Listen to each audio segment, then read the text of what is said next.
Tonight we will explore a profound truth about the nature of actions and their consequences, about how what we do in secret shapes the visible world in ways we never expect. There is nothing you need to do, nothing to fix, no one you need to become. Simply rest here, in this moment, as we journey together through stories that reveal the hidden connections between our choices and their fruits.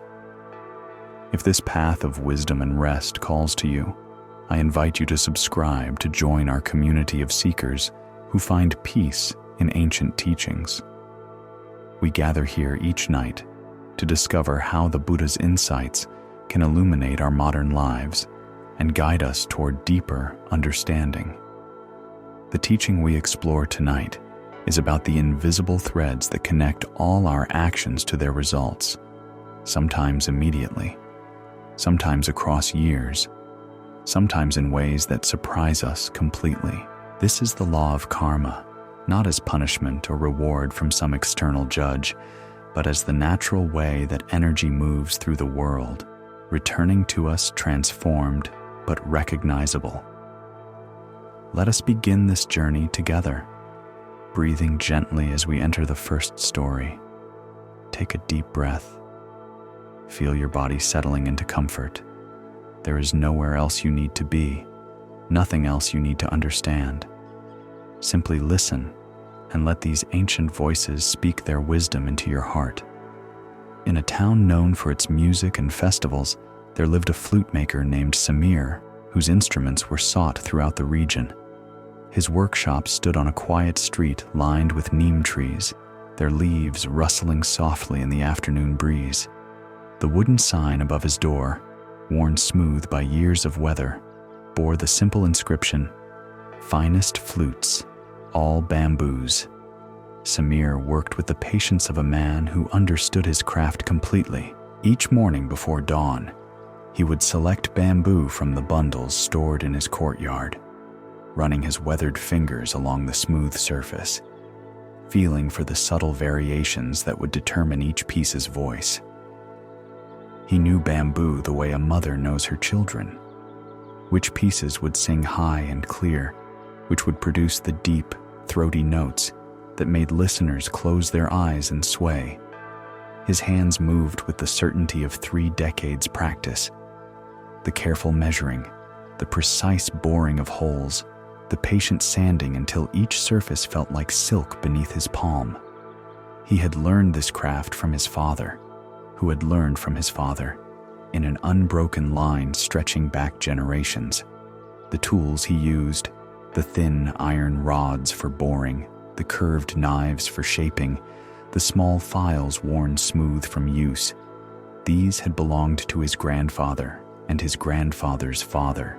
In the corner of his workshop stood completed flutes in various stages, some still golden with fresh bamboo, others darkened with oil and age. They rested in wooden racks he had built himself, each instrument perfectly aligned, waiting for the musicians who would give them breath and life.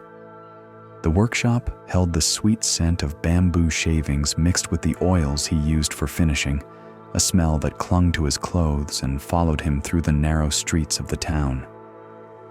Samir took deep pride in his reputation. When the temple musicians needed instruments for the spring festival, they came to him. When traveling performers passed through town and their flutes cracked or split, they sought his workshop. Wedding bands, folk singers, children learning their first scales, all found their way to his door, drawn by stories of instruments that seemed to play themselves. So pure and effortless was their voice, but there was something that those who knew Samir only by reputation might have found curious. This master craftsman, this creator of instruments that brought joy to thousands, had never learned to play the flute himself. Not truly. He could produce basic sounds, test each hole to ensure it was properly placed and sized, but he had never sat with an instrument and learned the songs his flutes were born to sing. This had never troubled him. His role, as he understood it, was creation, not performance. He was the mother who gave birth. Others were the ones who raised the children.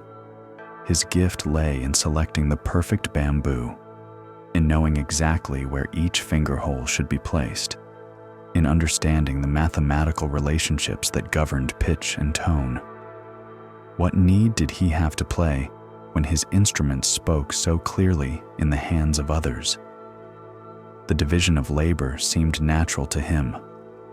Potters did not need to be cooks to make vessels that held food perfectly. Carpenters did not need to live in every house they built.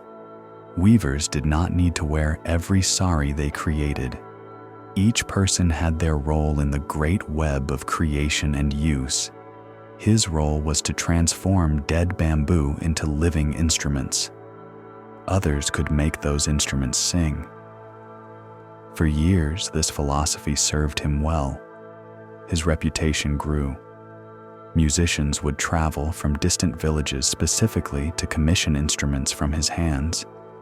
He raised his prices gradually and found no shortage of customers willing to pay for quality.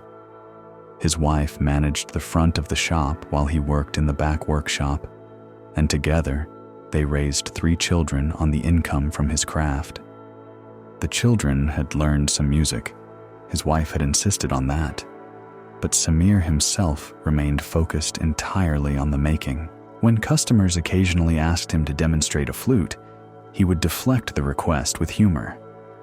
"You wouldn't ask a mother buffalo to give you milk by showing you how sweet it tastes," he would say, laughing.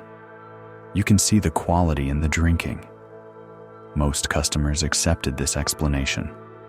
They could see his expertise in the precision of his work, feel it in the smooth finish of each instrument, hear it in the pure tone that emerged even from their inexpert attempts at playing. The flutes spoke for themselves. His skill was evident in their voice, but as his reputation spread, so did the expectations of his customers.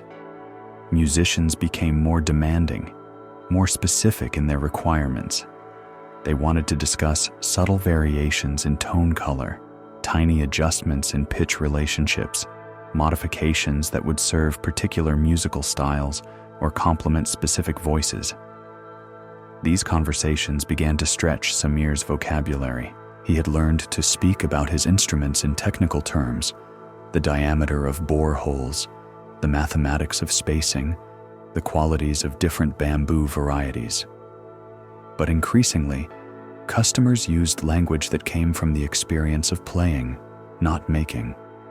They spoke of the breath resistance of an instrument, its response to different playing techniques, the way it sat in an ensemble or cut through other sounds. Samir found himself nodding and agreeing to requests he didn't fully understand, making adjustments based on descriptions that seemed to reference experiences he had never had. A tabla player wanted a flute that would dance with his rhythms. A vocalist requested an instrument that wouldn't fight her voice in the upper register. A temple musician needed something that could hold space during long meditative passages. These conversations left Samir feeling slightly off balance, though he couldn't articulate why. He was still producing beautiful instruments. Musicians still praised his work. But something had shifted in the relationship between maker and user, and he couldn't name what it was. The change came gradually, like the slow shift from monsoon to winter, barely noticeable day by day but undeniable over time. Customers began asking more detailed questions about the playing characteristics of their instruments. They wanted to discuss not just how the flutes looked and felt, but how they would behave in performance, what their personalities would be in the hands of different players. Samir had always been able to predict how his instruments would sound based on their physical construction. But increasingly, he realized, he couldn't predict how they would feel to play, how they would respond to the subtle variations in breath and embouchure that distinguished one musician from another. When a customer complained that a flute seemed stuffy in its middle register, Samir knew from the technical specifications that the whole placement was mathematically correct. But he couldn't feel what the customer was experiencing, couldn't understand why mathematics wasn't translating into musical satisfaction. He would make adjustments, but they were guesses based on descriptions of experiences he had never had himself. One afternoon in late summer, when the neem trees outside his shop cast long shadows and the air carried the first hint of cooler weather to come, a young musician named Kiran entered his workshop. She was perhaps 25, with the calloused fingertips and strong embouchure of someone who played professionally. Her sari was simple but well made, and she moved with the confident grace of a performer comfortable on stage. Kiran had heard about Samir's reputation from musicians in her home city, 3 days' journey to the north. She played with a folk ensemble that performed at weddings and festivals, and her current flute, inherited from her teacher, was beginning to crack along its length.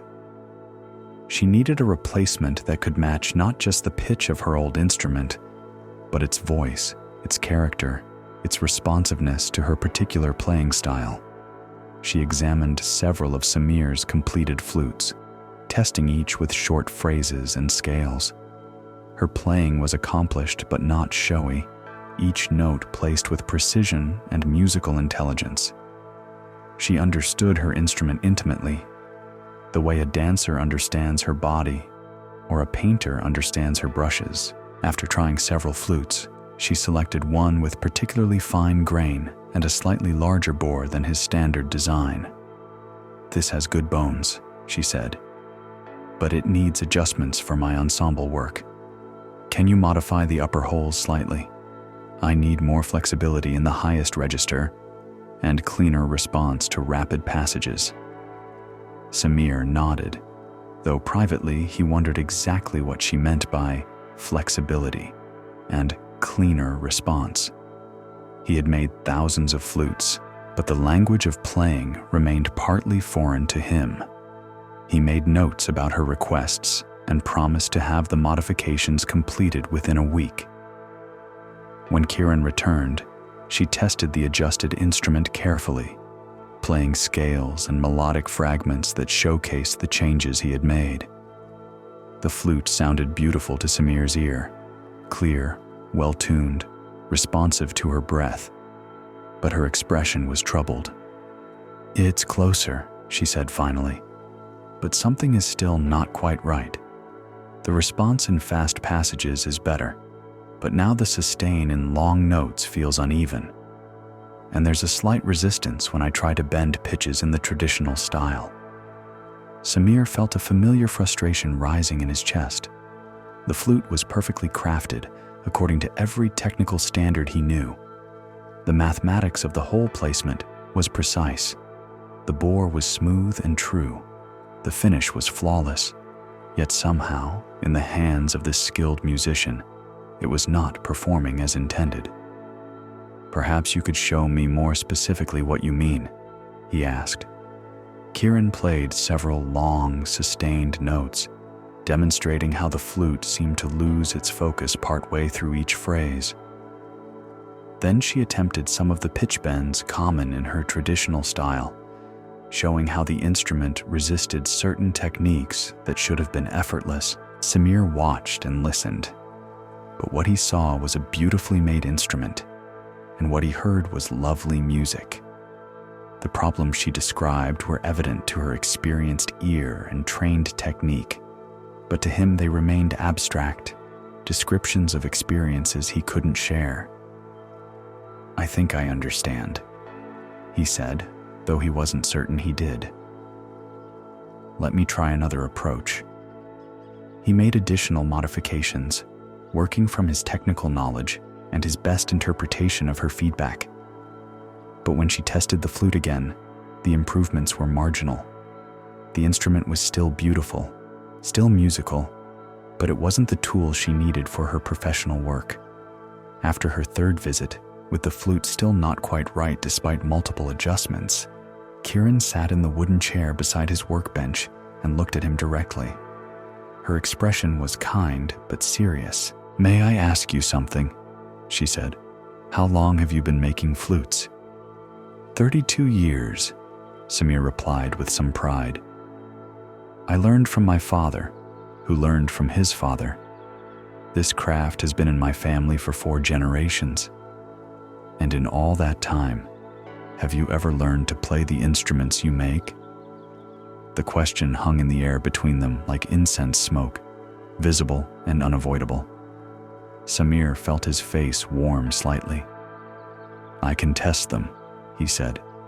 "I can ensure they're properly tuned, that all the holes produce clear tones. But you don't play music on them?" "That's not my role," he said, echoing words he had spoken hundreds of times. "I'm a maker, not a musician. I create the instruments. Others create the music." Kiran was quiet for a long moment, her eyes moving around his workshop, taking in the racks of completed flutes, the tools of his trade, the bamboo waiting to be transformed. When she spoke again, her voice was gentle but clear. "How can you perfect what you've never experienced?" The question struck him like a stone thrown into still water, sending ripples through assumptions he had never examined. How could he perfect what he had never experienced? He had been making flutes for 3 decades, had satisfied thousands of customers, had built a reputation that brought musicians from distant cities to his door. Surely that was proof enough of his mastery. But as he sat there, looking at this accomplished young musician whose needs he couldn't quite meet, despite his technical expertise, he began to feel the edges of something he had never allowed himself to see clearly. Let us pause here to rest. Take a gentle breath, feeling the air move easily into your lungs and back out again. Feel your body supported by whatever surface holds you. There is nothing you need to understand right now, nothing you need to solve or fix. Simply be present in this moment, as comfortable and peaceful as a well-made instrument waiting to be played. Rest now and let your breathing soften naturally. Allow your shoulders to release any tension they've been holding. This moment is complete exactly as it is. In a village 3 days' walk from Samir's town, there lived a widow named Kamini who faced one of life's most delicate challenges. She had married a man named Ashok, whose first wife had died in childbirth, leaving him with 3 children, 2 daughters and a son, aged 8, 6, and 4 when Kamini joined their household. The children's names were Meera, Radha, and little Arjun. Meera, the eldest, had her mother's large, dark eyes and a serious disposition that made her seem older than her years. She helped care for her younger siblings with the natural authority of a child who had been forced to grow up too quickly. Radha was lighter in spirit, quick to laugh, but equally quick to tears, needing more reassurance and gentleness than her sister. Young Arjun, barely out of babyhood when his mother died, clung to Meera with the desperate affection of a child who sensed his losses without understanding them. Kamini had entered this family with good intentions and a sincere desire to provide these children with the maternal love they had lost. She was 24, young enough to adapt to motherhood, but old enough to understand its responsibilities. In the early months of her marriage, she worked hard to learn each child's preferences and personalities, to establish routines that would give them security, to become not a replacement for their mother, but a different kind of loving presence in their lives. The household found its rhythm gradually.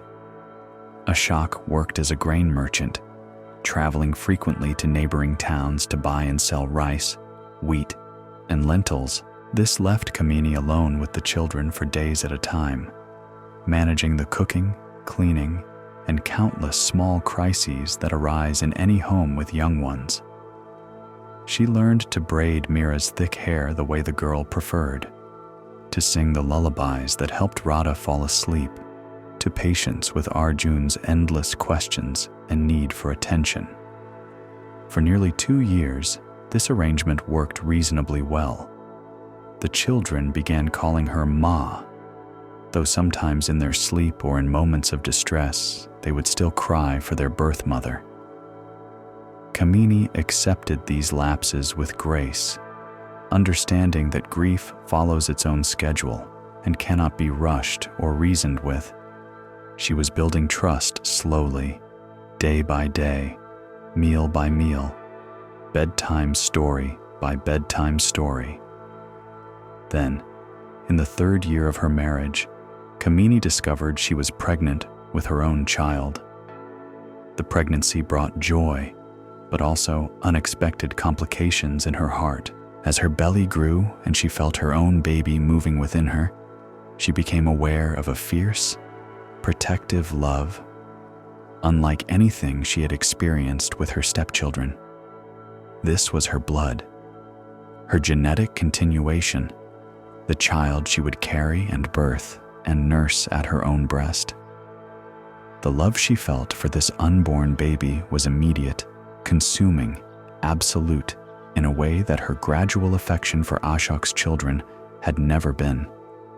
She told herself that this was natural, that all mothers felt this way about their own children, that it didn't diminish her care for Mira, Radha, and Arjun. But privately, she began to imagine a future centered around this new baby, planning for its needs, dreaming of its potential, feeling a pride of ownership that she had never experienced with children who bore another woman's features and carried another woman's genetic legacy. When her son was born, for it was indeed a boy, which pleased Ashok greatly, Kamini named him Vikram. He was a beautiful baby with bright eyes and strong lungs, clearly healthy and alert from his first moments. Kamini felt an overwhelming rush of love and protection that seemed to eclipse every other feeling in her heart. This was her child, her creation, her genetic immortality. The changes in the household began subtly, so gradually that perhaps no one noticed them at first, not even Kamini herself. It started with small things. When cooking the evening meal, she would unconsciously give Vikram slightly larger portions of the foods he preferred, while measuring the portions for her stepchildren with less generosity.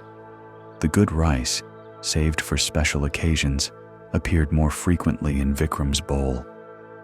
The sweets she made for festivals somehow found their way to her son's hands, more often than to the other children's. When disciplining misbehavior, she found her voice sharper with her stepchildren than with Vikram, who was still too young for serious mischief, but whose minor infractions she dismissed with indulgent laughter. If Mira spoke disrespectfully, or Radha threw a tantrum, Kamini's corrections were swift and firm. But when Vikram grew old enough to disobey, she saw his defiance as spiritedness rather than willfulness, as character rather than character flaw. The allocation of chores followed the same unconscious pattern. As Mira reached her 11th year, more household responsibilities fell to her, helping with cooking, watching the younger children, sweeping and washing. But Vikram, even as he grew capable of simple tasks, was excused from most work so he could play and explore and develop his mind without the burden of domestic duties. During Ashok's frequent business trips, these patterns intensified. With no adult witness to her choices, Kamini found herself making dozens of small decisions each day that favored her biological son over his half-siblings. The warmth of her attention, the patience in her voice, the generosity of her care, all flowed more readily toward Vikram than toward the other 3 children. The children, naturally, began to notice these inequities, though initially they couldn't articulate what they were experiencing.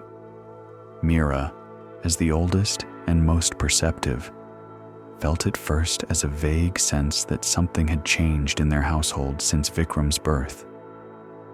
The easy affection she had begun to feel for her stepmother seemed less available, replaced by a subtle distance that left her feeling uncertain and watchful. Radha experienced the change as a loss of security.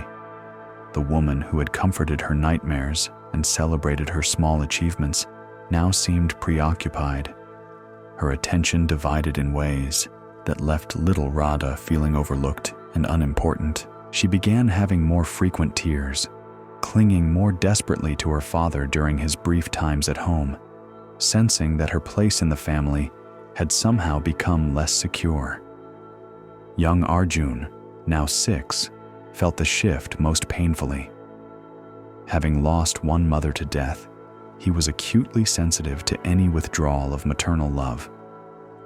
He watched with growing confusion as the woman he had learned to call Ma showered attention and tenderness on his baby half-brother while treating him with increasing impatience and criticism. The breaking point came during the festival of Diwali, when Vikram was 3 years old and had developed into a charming, confident child who clearly occupied the center of his mother's world. Kamini had been preparing for weeks, making special sweets, cleaning the house thoroughly, shopping for new clothes for the celebration. She had bought beautiful new outfits for all the children, but Vikram's was clearly the finest, silk instead of cotton, with intricate embroidery that must have cost twice what she spent on the others' clothes combined. On the morning of the festival, as she was dressing the children, Arjun noticed that his new shirt had a small stain that had not been there the night before. Perhaps it was from breakfast, perhaps from play. It was the kind of minor mishap that happens constantly with children. But when Arjun pointed it out, hoping his stepmother would help him clean it, Kamini's response was harsh and immediate. "How careless can you be?" she snapped, her voice carrying a frustration that seemed disproportionate to the offense. "I work so hard to make this festival beautiful, and you can't even keep your clothes clean for one morning." She scrubbed at the stain roughly, muttering about the expense and effort of preparing for celebrations with ungrateful children. Arjun stood still under her ministrations, but tears began rolling down his cheeks, not from physical discomfort, but from the harshness in her tone and the unfairness of her anger. At that moment, 3-year-old Vikram knocked over a cup of milk, soaking his expensive silk shirt and creating a much larger mess than Arjun's small stain. But Kamini's response was completely different. "Oh, my sweet boy," she cooed, rushing to clean him up with gentle hands. "Don't worry about it. Accidents happen. Let me find you another shirt. There, no need to cry." The contrast was so stark, so undeniable, that even young Arjun could see the injustice clearly. He looked at his stepmother with new understanding. Not just of her favoritism, which he had sensed for months, but of his own diminished place in her heart. Meera and Radha witnessed this exchange as well, and something shifted permanently in their feelings toward both their stepmother and their half-brother. They began to see Vikram not as their baby brother to be loved and protected, but as the reason their stepmother had less love available for them. The resentment grew slowly but surely, like water wearing away stone. Every extra sweet that went to Vikram, every harsh word directed at them while he received gentle correction, every privilege he enjoyed while they worked, all of it accumulated into a deep sense of injustice that poisoned their relationships with both their stepmother and their favored brother. Ashok, during his brief times at home, noticed the tension, but misunderstood its source. He saw his older children becoming sullen and resentful, Vikram becoming more demanding and entitled, and his wife becoming increasingly defensive about her parenting choices. But the pattern of favoritism was subtle enough, and his absences frequent enough, that he didn't grasp the true dynamics of what was happening in his household. The crisis that shattered the family came when Vikram was 5, and the older children had reached their breaking point. Let us pause here for a moment to breathe together. Notice your breath moving gently in and out, requiring no effort or attention from you. Feel your body resting comfortably, supported and safe. There is nothing you need to solve in this moment. No problems you need to fix. Simply rest here, letting these stories flow through your awareness like water through a clear stream. Allow your jaw to soften, your shoulders to release. You are perfectly safe, perfectly held, perfectly at peace. In the town of Vrindavan, famous for its temples and religious festivals, there lived a merchant named Rajiv who traded in ghee, the golden, clarified butter essential to Hindu worship and celebration. His shop occupied the ground floor of a narrow building near the main temple complex, its shelves lined with gleaming brass containers of various sizes, each holding the precious butter that would be offered to deities, used in wedding ceremonies, and added to special meals throughout the region. Rajiv had inherited this business from his uncle, who had built its reputation over 40 years of honest dealing. The uncle had been known for the exceptional quality of his ghee, pure, fresh, aromatic, made from the milk of well-treated cows and processed with the traditional methods that preserved both nutritional value and spiritual sanctity. Temple priests preferred his products, brides' families sought him out for wedding preparations, and devotees trusted that offerings made with his ghee would be acceptable to the gods. When the uncle passed away and left the business to Rajiv, customers expected the same standards to continue. Rajiv was 35, married with 2 young children, and eager to prove himself worthy of the inheritance. He understood that his success depended entirely on maintaining the reputation his uncle had built, that in the religious goods trade, trust was more valuable than gold. For the first 2 years, Rajiv maintained his uncle's standards scrupulously. He dealt only with suppliers he knew personally, visited the dairy farms regularly to ensure the cows were healthy and well treated, supervised the clarification process personally, and tested every batch for purity and quality. His customers continued to trust him, his sales remained steady, and he felt proud to be carrying on the family tradition. But as time passed, Rajiv began to notice how much profit he was forgoing by maintaining such high standards. The pure ghee he sold required the best quality milk, careful processing, and generous time for proper clarification. His margins were decent, but not exceptional, especially compared to other merchants he knew who dealt in less scrupulous ways. He began calculating what he could earn if he made small compromises. A tiny amount of less expensive oil mixed into the ghee would increase his volume without significantly affecting the taste or appearance. Most customers would never notice, and even if they did, they would likely assume the difference was due to seasonal variations in the milk or minor changes in processing technique. The temptation grew stronger as his children reached school age and his household expenses increased. His wife wanted better clothes, his children needed books and supplies, his aging parents required medical care. The additional income from slightly adulterated ghee could make the difference between struggling and prospering. Rajiv told himself he would make only the smallest compromises, just enough to improve his family's situation.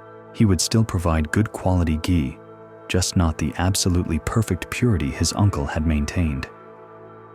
In a competitive market, he reasoned, absolute purity was a luxury he could no longer afford.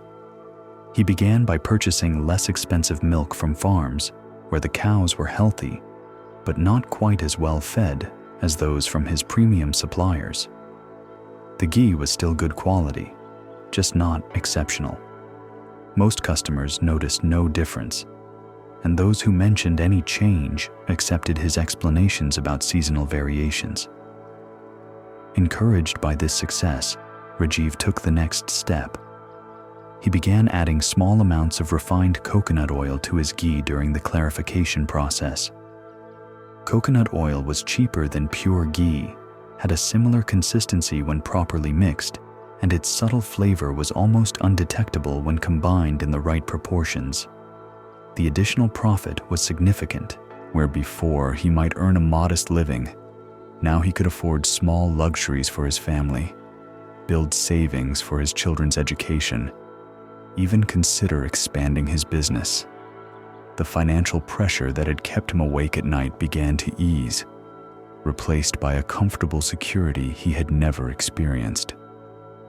As months passed and no customers complained about quality, Rajiv's confidence in his methods grew. He began experimenting with other additions: small amounts of vegetable shortening, processed palm oil, even refined sunflower oil.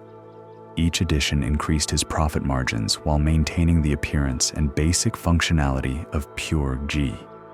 He developed a careful system for his adulterations, different mixtures for different customers and purposes, the closest to pure ghee for the most discriminating temple priests, more heavily adulterated versions for everyday cooking purposes, and various grades in between. He kept detailed notes about which customers received which grade, ensuring that no one would have grounds for comparison that might reveal his deceptions. The reputation his uncle had built continued to protect him. Customers assumed that any minor variations in taste or consistency were normal fluctuations, not evidence of deliberate adulteration. His prices remained competitive with pure ghee sellers because his costs were much lower, giving him an enormous advantage in the marketplace. Within 2 years, Rajiv's income had doubled. He moved his family to a larger house, sent his children to better schools, hired servants to help his wife with household duties. His parents received excellent medical care. His wife dressed in fine saris, and he himself became known as a successful merchant who had built upon his uncle's foundation. But success bred ambition, and ambition bred carelessness. As Rajiv's profits soared, he began adding cheaper oils in higher proportions, reasoning that if small amounts went unnoticed, slightly larger amounts would also escape detection. The quality of his ghee declined gradually but steadily, though he convinced himself that it remained adequate for most purposes. The fatal mistake came during the preparation for Janmashtami, the celebration of Lord Krishna's birth, one of the most important festivals in Vrindavan. The main temple had ordered large quantities of ghee for the special offerings that would be made throughout the week-long celebration. This was Rajiv's most prestigious order, the one that affirmed his position as the premier ghee supplier in the religious community. To maximize his profit from this enormous order, Rajiv prepared a mixture that was nearly 50% cheaper oils. He convinced himself that the sheer volume involved made it impossible for anyone to detect the adulteration, that the chaos and excitement of the festival would prevent careful examination of the offerings. But ghee used in religious ceremonies must burn with a specific flame color and emit particular aromas when heated. The priests who conducted the sacred fires had spent decades learning to recognize these signs, using them to ensure that offerings were pure and acceptable to the deities.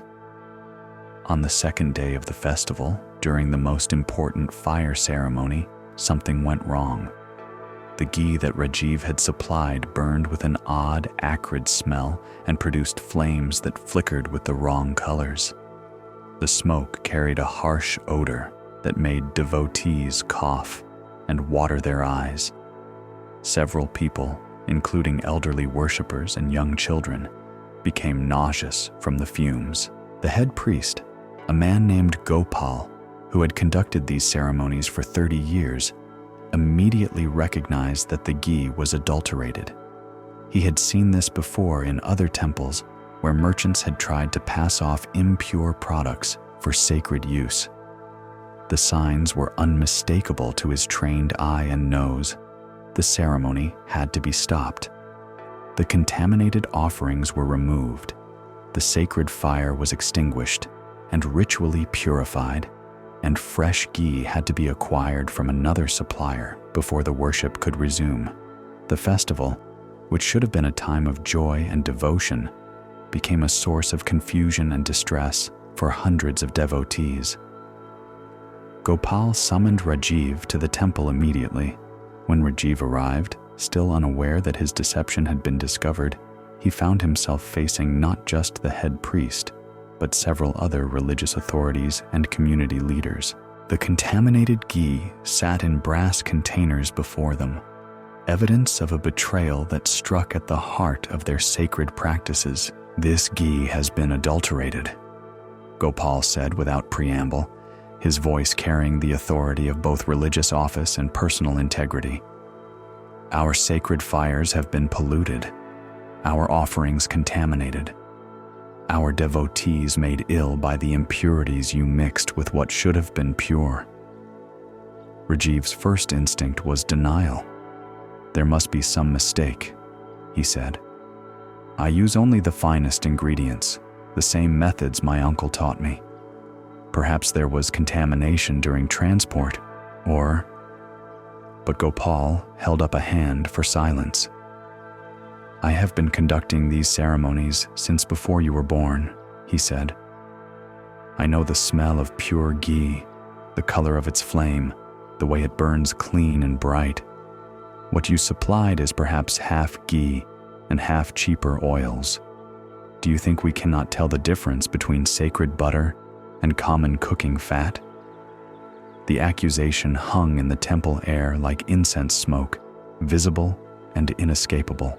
Rajiv felt his face burning with shame and fear, but he continued his denials, spinning increasingly desperate stories about supply problems, processing difficulties, storage issues, anything to avoid admitting the truth that was evident to everyone present. But as the questioning continued, the evidence became impossible to deny. Other priests came forward with samples of ghee they had purchased from Rajiv for previous ceremonies, reporting similar problems with flame color and smoke quality. Devotees shared stories of offerings that had burned strangely, of nausea and headaches during worship sessions where his products were used. Finally, faced with overwhelming evidence, Rajiv's defenses crumbled. The weight of months of deception, the guilt he had been suppressing, the fear of exposure he had carried daily, all of it collapsed at once, leaving him standing before the religious authorities with nothing left but the truth. "I needed the money," he said simply, his voice barely audible in the vast temple space. "My family needed more income. My children needed better schools. My parents needed medical care. I thought just a little mixing wouldn't matter, that no one would notice if I was careful." The silence that followed his confession seemed to stretch forever. Then Gopal spoke, his voice carrying not anger, but a deep sadness that was somehow worse than rage would have been. "You mixed profit with poison," he said quietly, "and lost everything sacred." The consequences came swiftly and completely. Word of Rajiv's deception spread throughout the religious community within days. Temple priests banned his products from all religious ceremonies. Devotees stopped purchasing from his shop. Wedding planners found other suppliers for their celebrations. Even customers who had used his qi for ordinary cooking began avoiding his store, unwilling to trust a merchant who had deliberately contaminated sacred offerings. But the social consequences were even more devastating than the economic ones. In a community where religious integrity was fundamental to social standing, Rajiv's family found themselves suddenly ostracized. His children were whispered about at school, pointed out as the offspring of the man who had polluted the sacred fires. His wife could not show her face at the market without hearing murmurs and seeing pointing fingers.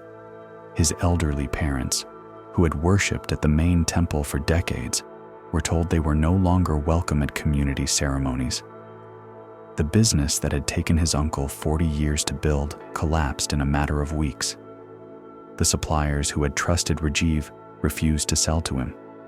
The customers who had depended on his products found other merchants to serve their needs. The shop that had been a landmark of integrity became a symbol of betrayal, its brass containers empty, its reputation destroyed beyond repair. Within 6 months, Rajiv was forced to close the shop and sell the building to pay his debts. His family left Vrindavan, unable to bear the shame of remaining in a community where their name had become synonymous with sacrilege.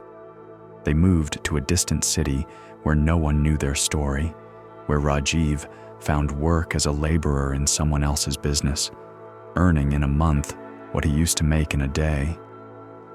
But even in exile, the consequences of his choices followed him. His children grew up knowing that their father had fallen from respect to disgrace through his own actions.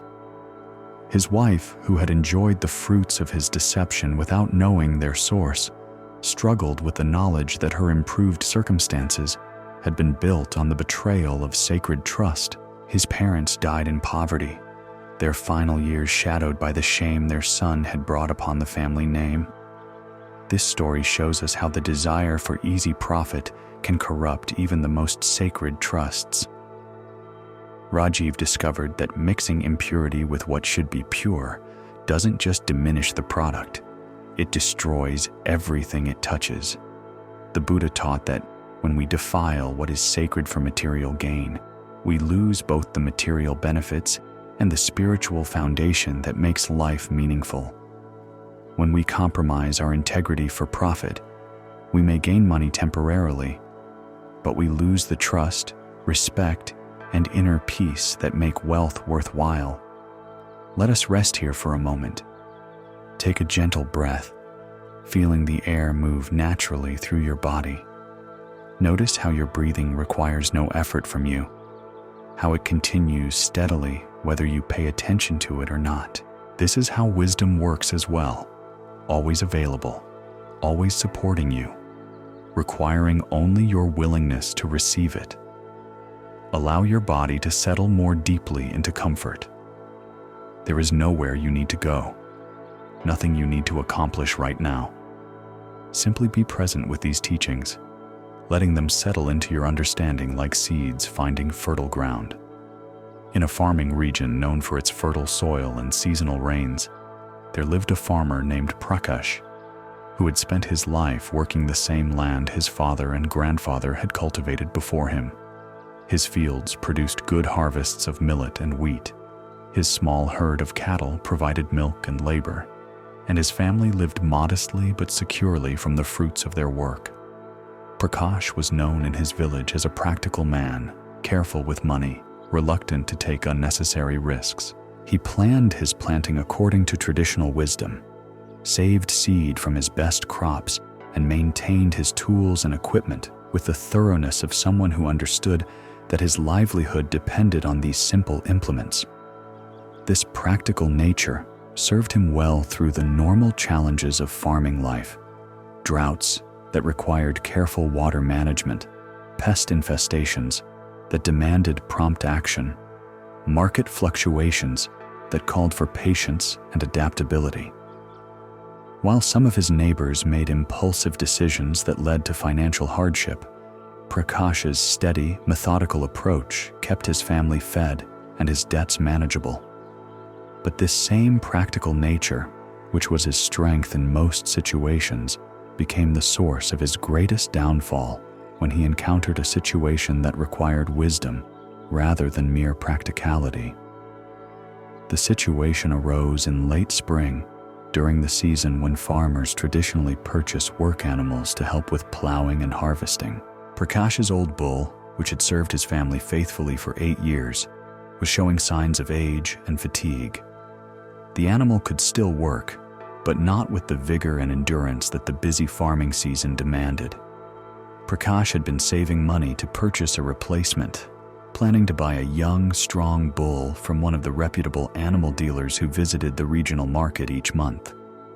He had researched prices, examined several animals, and identified a particular bull that would serve his needs perfectly. The price was fair, the animal was healthy, and the transaction would leave him with a reliable work partner for many years to come. But the week before he planned to make this purchase, Prakash learned of an opportunity that seemed too good to ignore. A farmer from a distant village was selling off his livestock due to illness in his family, and among the animals was a bull that had once been magnificent, but was now severely lame in its left front leg.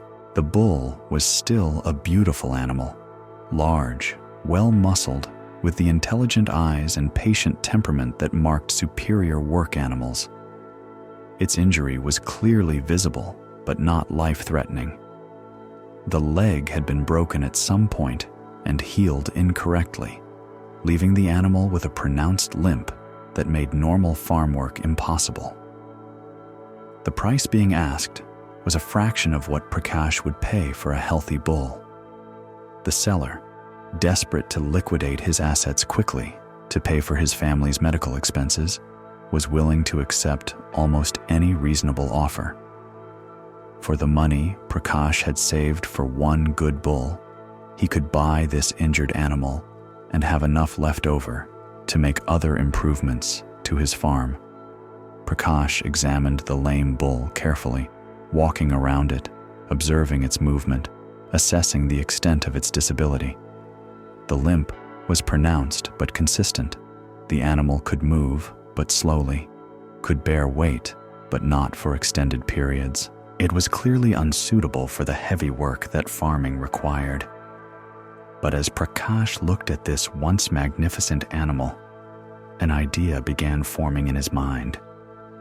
He had heard stories of injured animals that recovered with proper care and rest. He knew of traditional treatments, herbal poultices, massage techniques, gradual exercise programs that were said to help with leg injuries. Perhaps with patience and attention, this bull could be healed enough to become useful.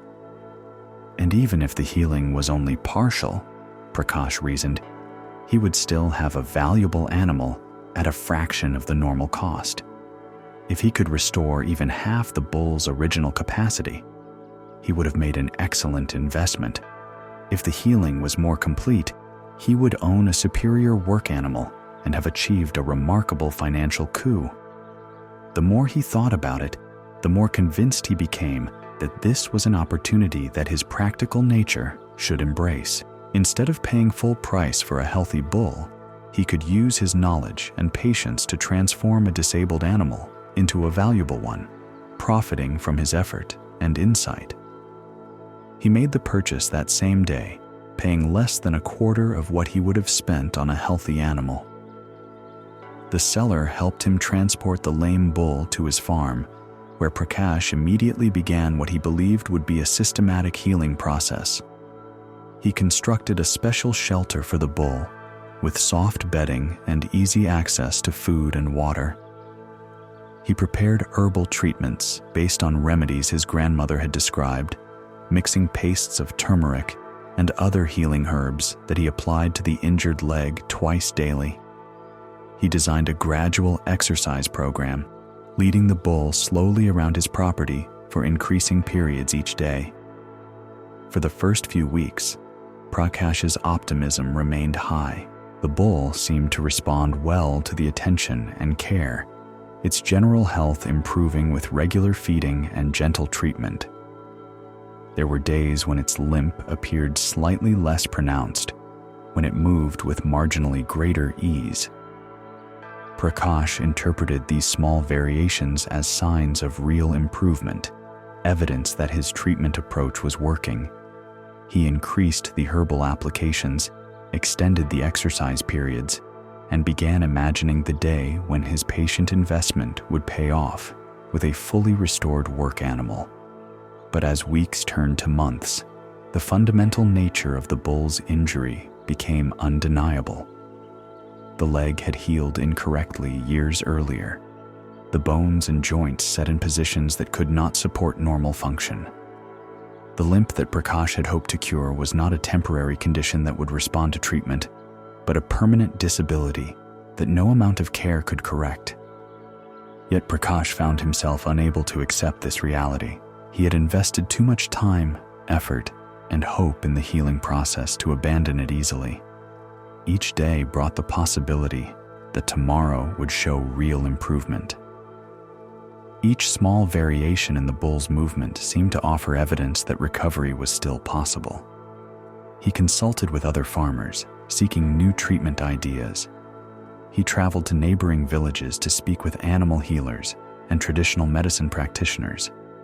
He tried different herbs, various massage techniques, alternative exercise programs.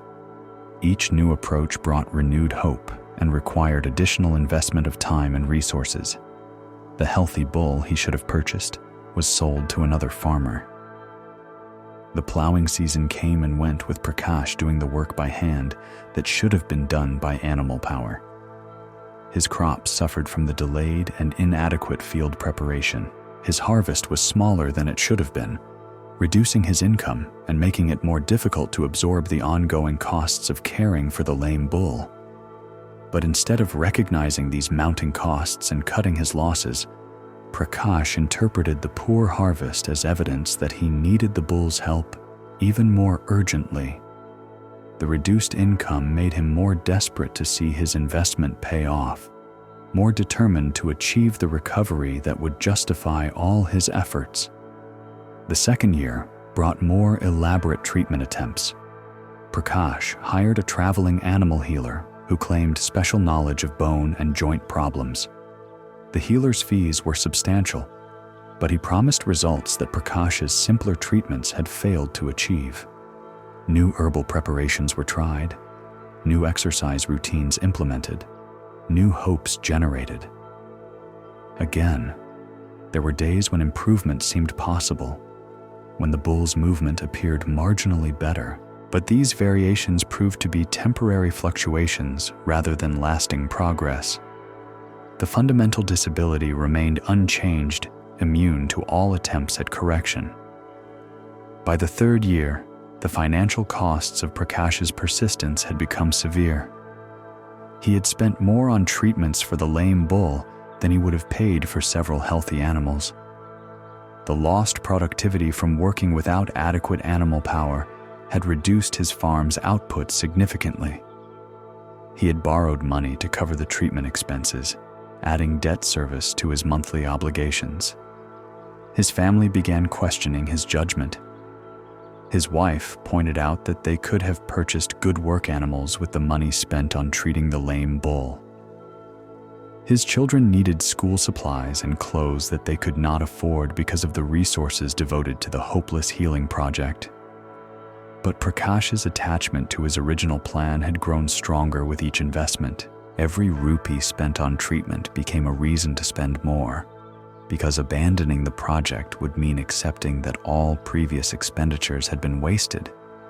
Every month of effort became a reason to continue, because stopping would mean admitting that all the time had been lost. The psychology of his situation had reversed completely. Where initially he had been trying to heal the bull to justify buying it, now he was trying to heal the bull to justify the time and money he had already spent trying to heal it. The original investment had become less important than the accumulated secondary investments that followed from it. A visiting trader who saw the bull offered Prakash some perspective that cut through his self-deception like a blade. The trader had dealt with hundreds of animals and could assess their condition with professional objectivity. "This animal will never work properly," the trader said bluntly. "Whatever injury caused that limp happened years ago and cannot be corrected.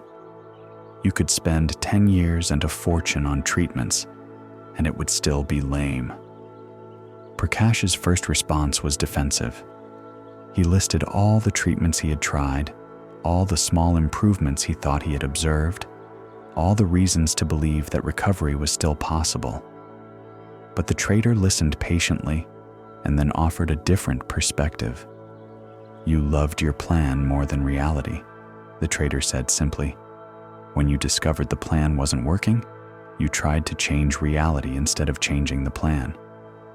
The words struck Prakash like a physical blow. revealing the truth he had been avoiding for 3 years. He had indeed fallen in love with his original vision of transforming a disabled animal into a valuable one through patience and care. When reality proved that this transformation was impossible, he had refused to accept the evidence, choosing instead to invest more and more resources in pursuing an impossible dream. This story shows us how refusing to abandon failing ventures can multiply our losses beyond the original mistake. Prakash discovered that attachment to our plans can blind us to clear evidence that those plans are not working. Buddhism teaches that clinging to what we want to be true often prevents us from seeing what actually is true. When we hold on to failing projects out of attachment to our original vision, we turn one small loss into an enormous one. Learning to let go when something isn't working saves us from the much greater cost of pursuing the impossible. Now let us pause once more to breathe together. Feel your chest rising and falling naturally, without any effort or control from you. This is how wisdom works. When we stop forcing and controlling, the natural intelligence of life supports us effortlessly. Notice how your body rests exactly where it is, held safely by the surface beneath you. You don't need to work to be supported. You simply allow the support that is already there. Rest in this allowing, this gentle acceptance of what is already perfect in this moment. In a monastery, nestled among hills covered with sal trees, there lived a young monk named Ananda, who had joined the community with the purest intentions. He came from a wealthy merchant family, but had renounced material comfort to seek spiritual truth, drawn by stories of enlightened masters who had found perfect peace through meditation and ethical living. Ananda approached his spiritual practice with the same systematic thoroughness that had made his family successful in business. He maintained perfect discipline in his meditation schedule, rising each day before dawn to sit in silent contemplation. His posture was flawless, his breathing controlled, his concentration focused with the intensity of a craftsman perfecting his art. He followed every rule of monastic conduct precisely. His robes were always properly arranged, his alms bowl polished to perfect cleanliness, his cell organized with mathematical precision. When walking, he kept his eyes downcast and his pace measured. When eating, he consumed only what was necessary for bodily sustenance, never taking pleasure in flavors or seeking satisfaction beyond basic nutrition. The other monks admired Ananda's dedication. His teacher, an old master named Bhante Kassapa, watched with interest as this earnest young man threw himself into spiritual practice with complete commitment. Here was a student who held nothing back, who was willing to sacrifice comfort and pleasure in pursuit of the highest goal.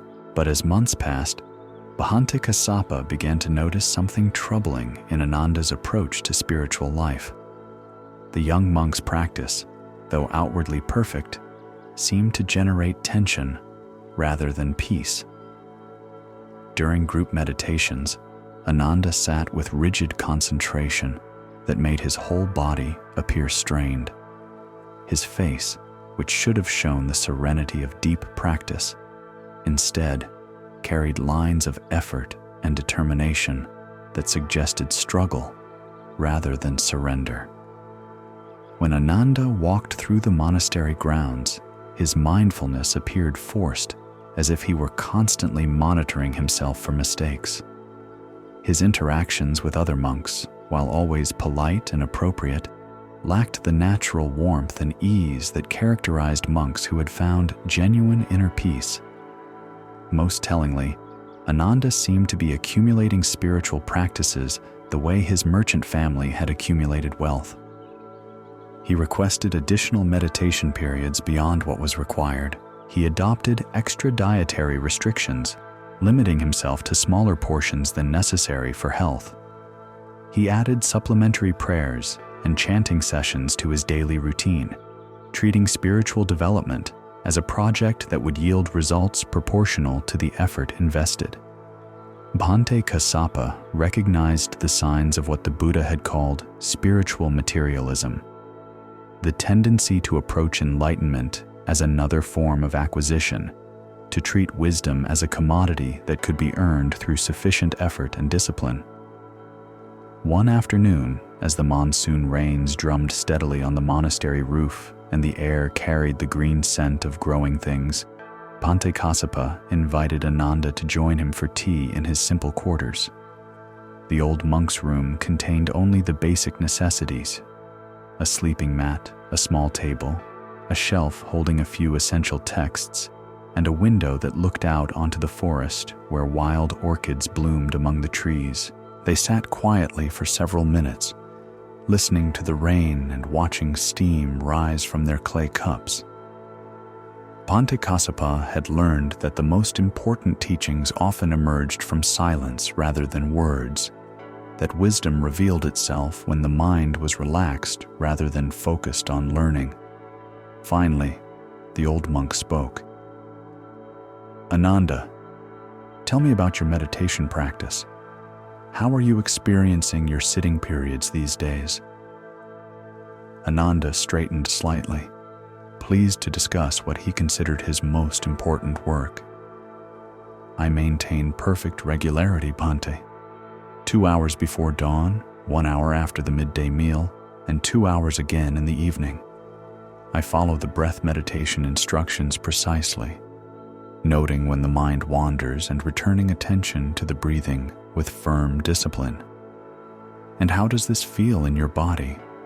Kassapa asked gently. "Sometimes there is tension," Ananda admitted, "but I understand this to be natural resistance to the discipline. I maintain the posture regardless of physical discomfort, knowing that attachment to bodily ease is one of the hindrances to progress." The old monk sipped his tea thoughtfully. "What do you hope to achieve through this practice?" The question seemed obvious to Ananda. Enlightenment, of course, liberation from suffering, perfect wisdom, the same realization that the Buddha achieved. "I am willing to work as hard as necessary, for as long as necessary, to reach that goal." "Ah," said Kassapa, setting down his cup. "And when you sit in meditation, focused so intently on achieving enlightenment, where is your attention?" "On my breathing," Ananda replied promptly. "And when it wanders to thoughts or sensations, I bring it back to the breath with strong concentration." "But if your deeper intention is to achieve enlightenment through this practice, then even when you're watching the breath, isn't part of your mind actually focused on the goal you're trying to reach?" Ananda considered this question. He had never examined his meditation in quite this way, had never noticed that beneath his attention to breathing lay a constant orientation toward achievement, a subtle monitoring of progress toward his spiritual objectives. "Perhaps," he said slowly, "but surely having clear spiritual goals is important. The Buddha himself spoke of the importance of right intention." Bhante Kassapa smiled. "Indeed he did. But tell me, what is the difference between right intention and spiritual ambition?" The question hung in the humid air between them like incense smoke. Ananda felt something shift in his understanding, though he couldn't yet articulate what that shift might mean. "I'm not certain I understand the distinction," he admitted. "Let me ask you this," the old monk continued. "When you were living in your family's household, how did you approach learning the merchant business?" "With great focus and determination. I studied the markets, learned to evaluate goods for quality and value, practiced negotiation techniques until they became natural. I worked long hours and accepted guidance from experienced traders." "And what was your motivation for this effort?" "To become successful, to build wealth, to earn respect in the merchant community." "So, your attention was divided between learning the immediate skills and achieving the future results those skills would bring? Yes, of course. The skills were only means to an end. Kassapa nodded. And how are you approaching meditation now? Ananda felt an uncomfortable recognition dawning. With great focus and determination, I study the techniques, practice concentration until it becomes stronger, work long hours at spiritual disciplines. And what is your motivation? To become enlightened, to achieve liberation, to earn. He stopped, realizing where the parallel was leading him. To earn what? The old monk prompted gently. Respect in the spiritual community, Ananda finished, his voice barely audible. To achieve spiritual success. The silence that followed was profound. In that moment, Ananda saw clearly that he had brought his merchant family's approach to acquisition into his spiritual practice. He was treating enlightenment as a product to be obtained through sufficient investment of effort, meditation as a business venture that would yield returns proportional to the energy he put into it. But then how should I practice? He asked, genuinely confused. If I don't work toward enlightenment, how will I achieve it? Pante Kassapa rose from his cushion and walked to the window, where rain continued to fall steadily on the forest beyond. Come here, he said. Tell me what you see. Ananda joined him at the window. I see trees, rain, flowers blooming in the forest. Are the trees working to become more tree-like? Are the flowers striving to achieve perfect flowerhood? No, Ananda said, beginning to understand. They're simply being what they naturally are. And yet they grow, they flourish, they fulfill their nature completely, without any effort to become something other than what they are in each moment. The old monk returned to his seat and picked up his teacup. The rain doesn't try to be wet. Water doesn't strive to be water. Your breath doesn't make effort to be breathing. These things simply express their essential nature. But humans have minds that create suffering through attachment and ignorance, Ananda protested. Surely we need to make effort to overcome these obstacles? Indeed, we do need to make effort, Kassapa agreed. But there is a difference between the effort of trying to become something and the effort of simply being what you are.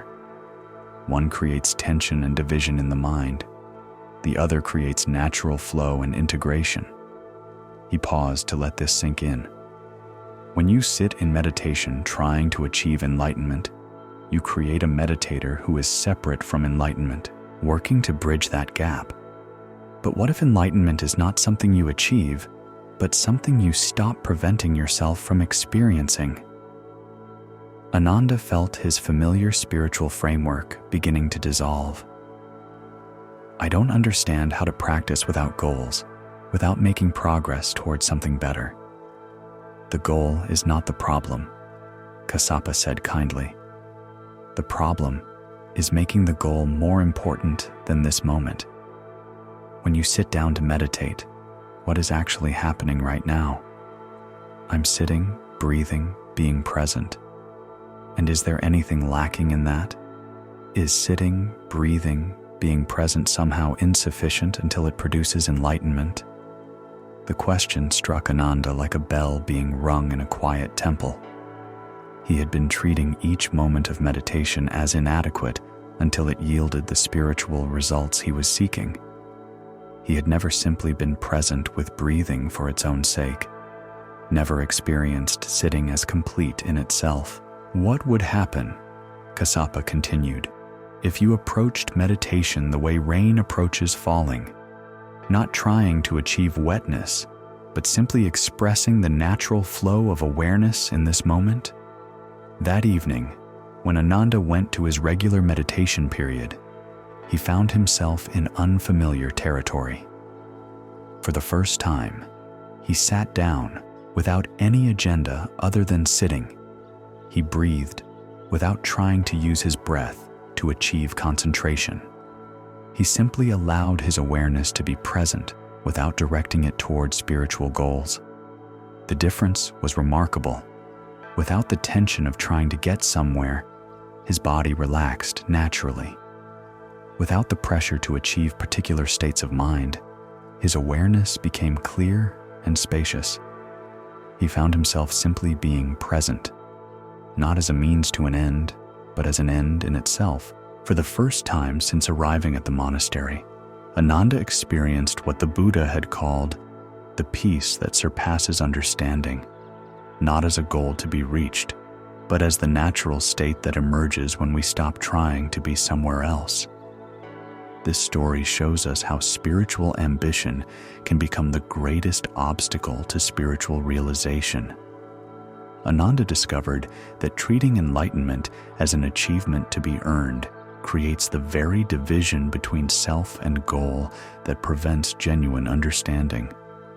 The Buddha taught that liberation comes not through acquiring something new, but through releasing the effort to become something other than what we naturally are.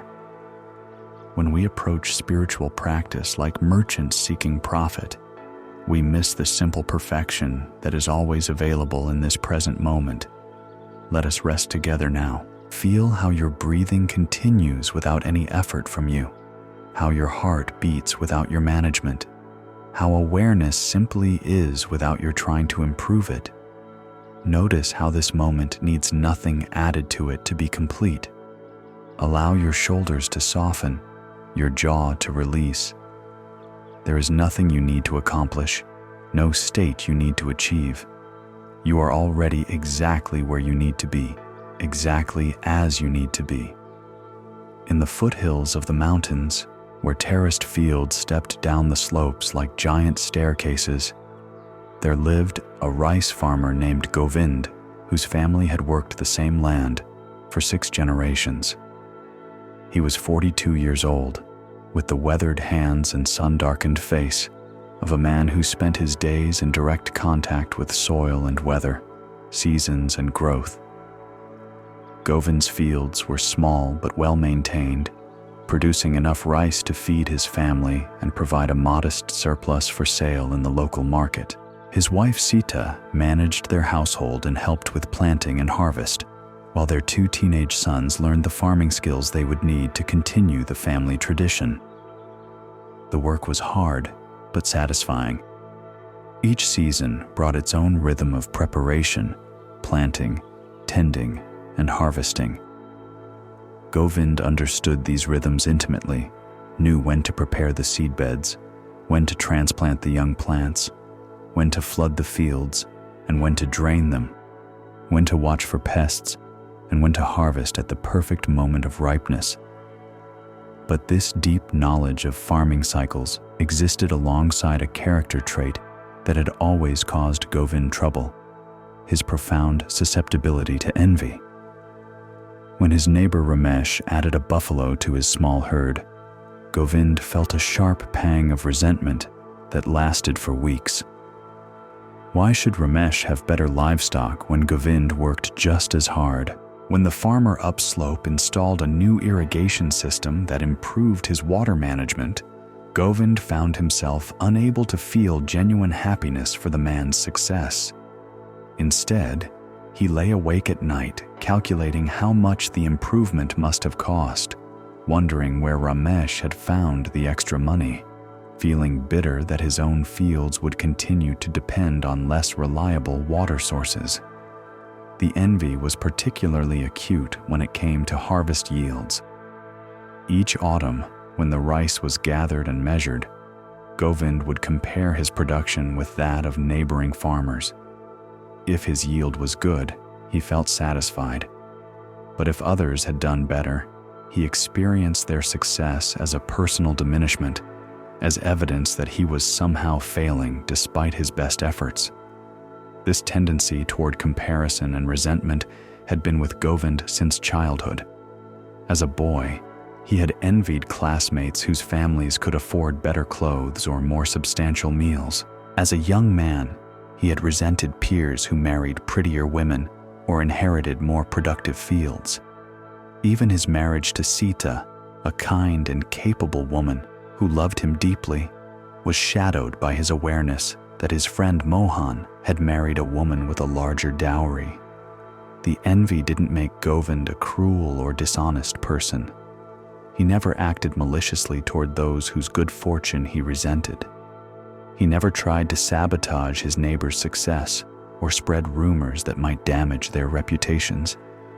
His envy was internal, a private suffering that he carried like a stone in his chest, making every small joy feel incomplete and every setback feel like evidence of cosmic injustice. Sita was aware of her husband's tendency, but had learned to work around it with gentle patience.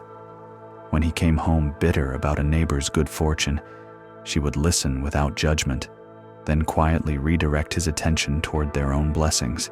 When he complained about the unfairness of life, she would remind him of their health, their children, their secure place in the community. But the autumn of Govind's 42nd year brought a challenge that tested his character more severely than ever before. The monsoon that year had been particularly favorable to agriculture, with steady rains that came at perfect intervals and sunshine that emerged just when the crops needed it most. All the farmers in the region were anticipating excellent harvests, but one field in particular seemed blessed beyond all reasonable expectations. This field belonged to Jagdish, a farmer approximately Govind's age who worked a plot of land directly adjacent to Govind's property. The two men had known each other since childhood, had helped each other during difficult seasons, had shared tools and labor when circumstances required it. They were not close friends, but they were good neighbors who maintained the cooperative relationships essential to agricultural communities. Jagdish's rice that season grew with an abundance that seemed almost supernatural. The plants were taller, fuller, and healthier than anything Govind had seen in his 4 decades of farming. The grains were larger and more numerous, the color more golden, the overall appearance so spectacular that people from other villages came to see the field and marvel at its productivity. Various explanations were offered for this exceptional crop. Some attributed it to Jagdish's decision to try a new variety of seed that year. Others pointed to subtle differences in soil composition between his field and neighboring plots. A few suggested that his careful management of water and fertilizer had finally achieved perfect balance after years of experimentation. But as harvest time approached and the extent of Jagdish's success became undeniable, Govind found himself consumed by an envy more intense than any he had previously experienced.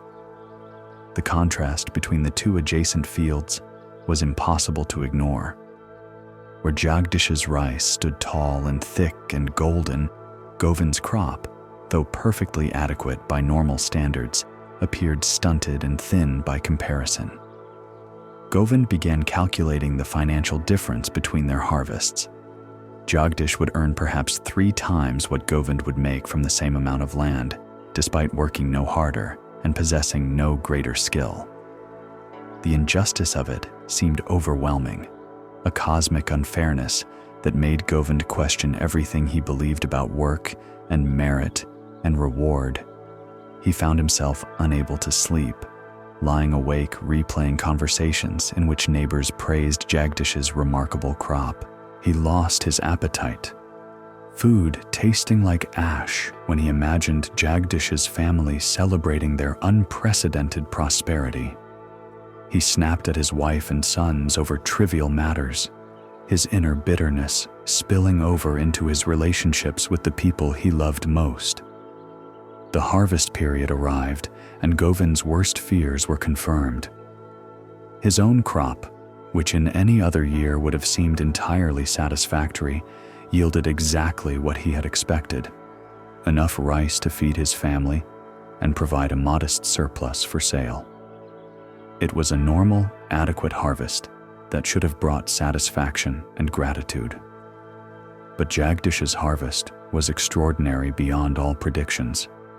The yield was so abundant that he had to borrow additional storage containers from neighbors. The quality was so exceptional that grain dealers offered premium prices without negotiation. In a single season, Jagdish had earned enough to pay off old debts, improve his house, buy better equipment, and still have substantial savings remaining. As word of Jagdish's success spread through the region, Govind watched his neighbor transform from a struggling farmer into a prosperous landowner. Jagdish purchased a new bull for plowing, repaired his house with good materials, bought his wife gold jewelry for the upcoming festival season. His children, formerly dressed in simple homespun cloth, now wore store-bought clothes that marked their family's improved status. But the change that tormented Govind most was the shift in how the community treated Jagdish. Previously, he had been just another hard-working farmer deserving of basic respect. Now he was sought out for advice, invited to participate in important decisions, treated as a man whose success proved his wisdom and judgment.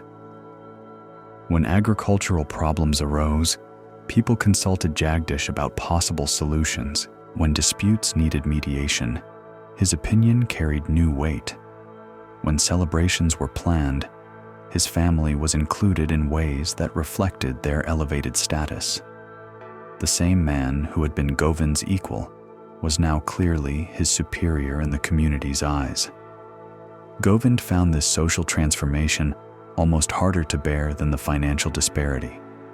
He had lost not just comparative wealth, but comparative status, not just money, but respect. The success that had elevated Jagdish had simultaneously diminished Govind, even though Govind's own circumstances had not actually changed.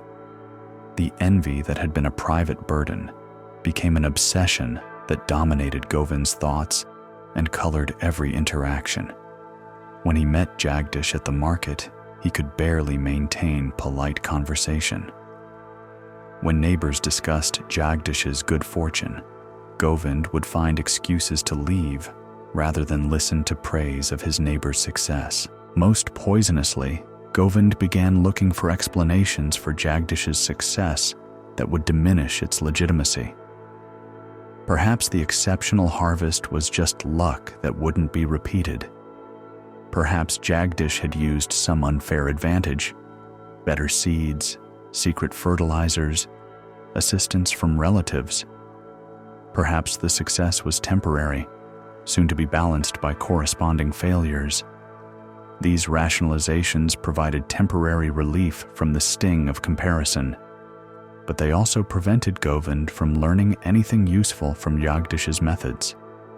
Instead of studying what his neighbor had done differently, Govind dismissed the success as undeserved, protecting his ego but foregoing opportunities to improve his own farming practices. The situation reached its crisis point during the winter festival, when the entire community gathered to celebrate the year's harvest and give thanks for the abundance that sustained their lives. Jagdish, as the producer of the year's most remarkable crop, was asked to speak about farming and share his insights with other cultivators. Govind sat in the back of the gathering, watching his childhood neighbor address the assembled farmers with quiet authority. Jagdish spoke humbly about his good fortune, attributing the exceptional harvest to favorable weather, good soil, and the blessings of providence. He offered to share seeds from his successful variety with anyone who wanted to try them, and he described the water management techniques he had experimented with throughout the growing season. But instead of hearing useful information that might improve his own farming, Govind heard only humility that seemed false, generosity that appeared calculated, and success that felt like personal assault. The more graciously Jagdish handled his good fortune, the more Govind resented him for having good fortune to handle graciously. That night, walking home under stars that seemed to shine more brightly on Jagdish's prosperous fields than on his own modest plots, Govind felt something break inside his chest. The envy that had consumed him for months crystallized into a hard, cold hatred that frightened him with its intensity. He began to wish for Jagdish's failure, to hope for disasters that would reduce his neighbor to former circumstances. When he heard that Jagdish was planning to expand his cultivation, Govind found himself praying for droughts that would destroy the new plantings. When Jagdish mentioned buying additional land, Govind secretly hoped the investment would prove foolish and costly. The poison of envy had transformed a decent man into someone who could find happiness only in another's misfortune, who measured his own worth only by comparison with others, who had lost the ability to appreciate his own genuine blessings because they seemed insufficient when measured against someone else's greater abundance. But the consequences of this transformation extended far beyond Govind's private suffering. The bitterness that had taken root in Govind's heart began affecting every aspect of his life like a slow poison spreading through his bloodstream. His relationship with Sita, once warm and supportive, became strained as his constant complaints about Jagdish's good fortune filled their home with negative energy. She tried to redirect his attention to their own blessings, but Govind seemed incapable of seeing anything except what they lacked compared to their neighbor. His sons, Ravi and Krishna, both in their late teens, began avoiding their father's company, where once they had enjoyed working alongside him in the fields, learning the subtle arts of cultivation and season management. Now they dreaded the constant stream of bitter comparisons and resentful observations that poured from his mouth. Every task became an opportunity for Govind to point out how Jagdish's superior equipment or better land made similar work easier and more profitable. The young men started finding excuses to work with other farmers during busy seasons, preferring the company of neighbors whose attitudes toward life were more positive and productive. They still helped their father when absolutely necessary, but the easy camaraderie that had once made family farming a shared joy was replaced by duty performed with gritted teeth. Even Govind's sleep, once the deep rest of a man whose body was pleasantly tired from honest labor, became fitful and unsatisfying. He would lie awake, calculating the financial advantages Jagdish had gained, imagining conversations in which his neighbor boasted about his success, replaying social interactions in which others praised what Govind saw as undeserved good fortune. During the day, these obsessive thoughts made it difficult for Govind to concentrate on his own work. He would find himself staring across the boundary between their fields, comparing the growth rates of their crops, looking for signs that this year's planting might restore some balance between their circumstances. Tasks that should have required his full attention, the careful timing of irrigation, the early detection of pest problems, the precise application of fertilizers, were performed half-heartedly because his mind was always focused on what was happening in the adjacent field. This distraction had practical consequences that compounded his problems. Plants that should have been transplanted at optimal timing were moved too late because Govind was busy watching Jagdish's activities. Weeds that should have been removed promptly were allowed to compete with rice plants because Govind's attention was divided between his own needs and his obsession with his neighbor's work. The irony was that Jagdish, unaware of the intensity of Govind's envy, continued to behave with the same neighborly consideration he had always shown. When he noticed that one of Govind's irrigation channels needed repair, he offered to lend tools and assistance. When his own harvest had provided him with surplus seed of the successful variety, he brought samples to Govind's house and explained the planting techniques that had worked well for him. But Govind, now incapable of seeing these gestures as simple kindness, interpreted them as condescending displays of superiority. Jagdish's genuine offers of help felt like humiliating reminders of his neighbor's greater success. The seeds that were meant as generous gifts appeared to be evidence that Jagdish was flaunting his abundance while highlighting Govind's comparative poverty. When Jagdish suggested that they coordinate their planting schedules to make better use of shared water resources, Govind heard only an attempt to control his farming decisions. When Jagdish mentioned that certain techniques had improved his yields, Govind perceived boastful lectures from someone who considered himself superior. The generosity that should have deepened their friendship became a source of additional resentment, each kind gesture adding fuel to the fire of Govind's envy. He began declining Jagdish's offers of assistance, preferring to struggle with problems alone rather than accept help from someone whose success felt like a personal affront. As the months passed, Govind's isolation from his neighbor spread to other relationships as well. The farmers who had once been his peers began avoiding conversations with him because they inevitably turned into bitter complaints about life's unfairness or resentful observations about others' good fortune. The cooperative spirit that was essential to agricultural communities, the willingness to share labor during busy seasons, to lend tools when needed, to provide assistance during emergencies, began breaking down where Govind was concerned. Other farmers still respected his knowledge and skills, but they grew tired of his negative attitude and constant comparisons. They stopped including him in the informal discussions where farming techniques were shared and community decisions were made. They continued to fulfill their obligations to help during harvest and planting, but the easy friendship that made such cooperation enjoyable was replaced by duty performed without warmth. Govind interpreted this social withdrawal as further evidence of cosmic injustice. He convinced himself that his neighbors preferred Jagdish's company because they were attracted to wealth and success, that their reduced warmth toward him proved they were shallow people who judged others by material standards. He never considered that his own bitter attitude and constant complaints might be driving people away. The second year after Jagdish's remarkable harvest brought another test of Govind's character. The monsoon that year was less favorable, with irregular rains that created challenging conditions for all the farmers in the region. Both men's fields faced the same weather problems, the same water shortages, the same pest pressures that made cultivation difficult.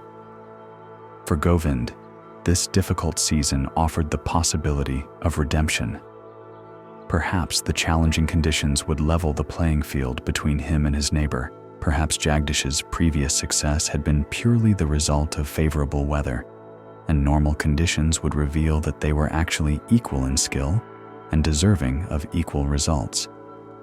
But as the growing season progressed, it became clear that Jagdish's exceptional harvest the previous year had not been simply a matter of luck. The same careful attention to detail, the same willingness to experiment with new techniques, the same patient observation of plant needs that had produced his remarkable crop continued to give him advantages even under difficult conditions. Jagdish's fields, though not as spectacular as the year before, still outperformed most of his neighbors' plots. His water management systems, improved with profits from the previous harvest, allowed him to maintain better growing conditions despite the irregular rains. His investment in better seed varieties and soil improvements continued to yield returns that kept his production above average. Govind's harvest that year was notably poor. The difficult weather conditions, combined with his distracted approach to farming, resulted in yields that were significantly below his normal production. For the first time in his adult life, he would struggle to feed his family adequately from his own fields and would have little or nothing to sell for cash income. The contrast with Jagdish's situation could not have been more painful. While Govind faced a year of genuine hardship, his neighbor was merely experiencing a return to normal prosperity. Where Govind would need to find outside work to supplement his inadequate harvest, Jagdish could continue living comfortably from his farming income alone. But the crisis that finally forced Govind to confront the true cost of his envy came not from external circumstances, but from within his own family. His elder son, Ravi, now 20 years old and ready to consider marriage, had been quietly courting the daughter of a farmer from a nearby village. The girl, named Priya, was intelligent and hardworking, from a respectable family with good values and modest means. Under normal circumstances, the match would have been suitable and welcomed by both families. But when Priya's father made inquiries about Ravi's family background and prospects, he discovered not only Govind's recent poor harvests, but also his reputation for bitterness and difficult relationships with neighbors. The other farmers, when asked about Govind's character, could not honestly recommend him as the kind of father-in-law who would contribute positively to their community relationships. Moreover, Govind's obsessive envy of Jagdish had become so well known that it was affecting his family's social standing. People viewed him as a man who could not handle others' success gracefully, who allowed personal resentments to override community cooperation, who might bring negative attitudes and divisive conflicts into any family connection. When Priya's father politely declined the marriage proposal, citing concerns about compatibility of temperaments and social harmony, Ravi was devastated. He had grown genuinely fond of the girl and had hoped to build a life with her based on their shared values and mutual affection. The rejection forced a conversation between father and son that had been building for months.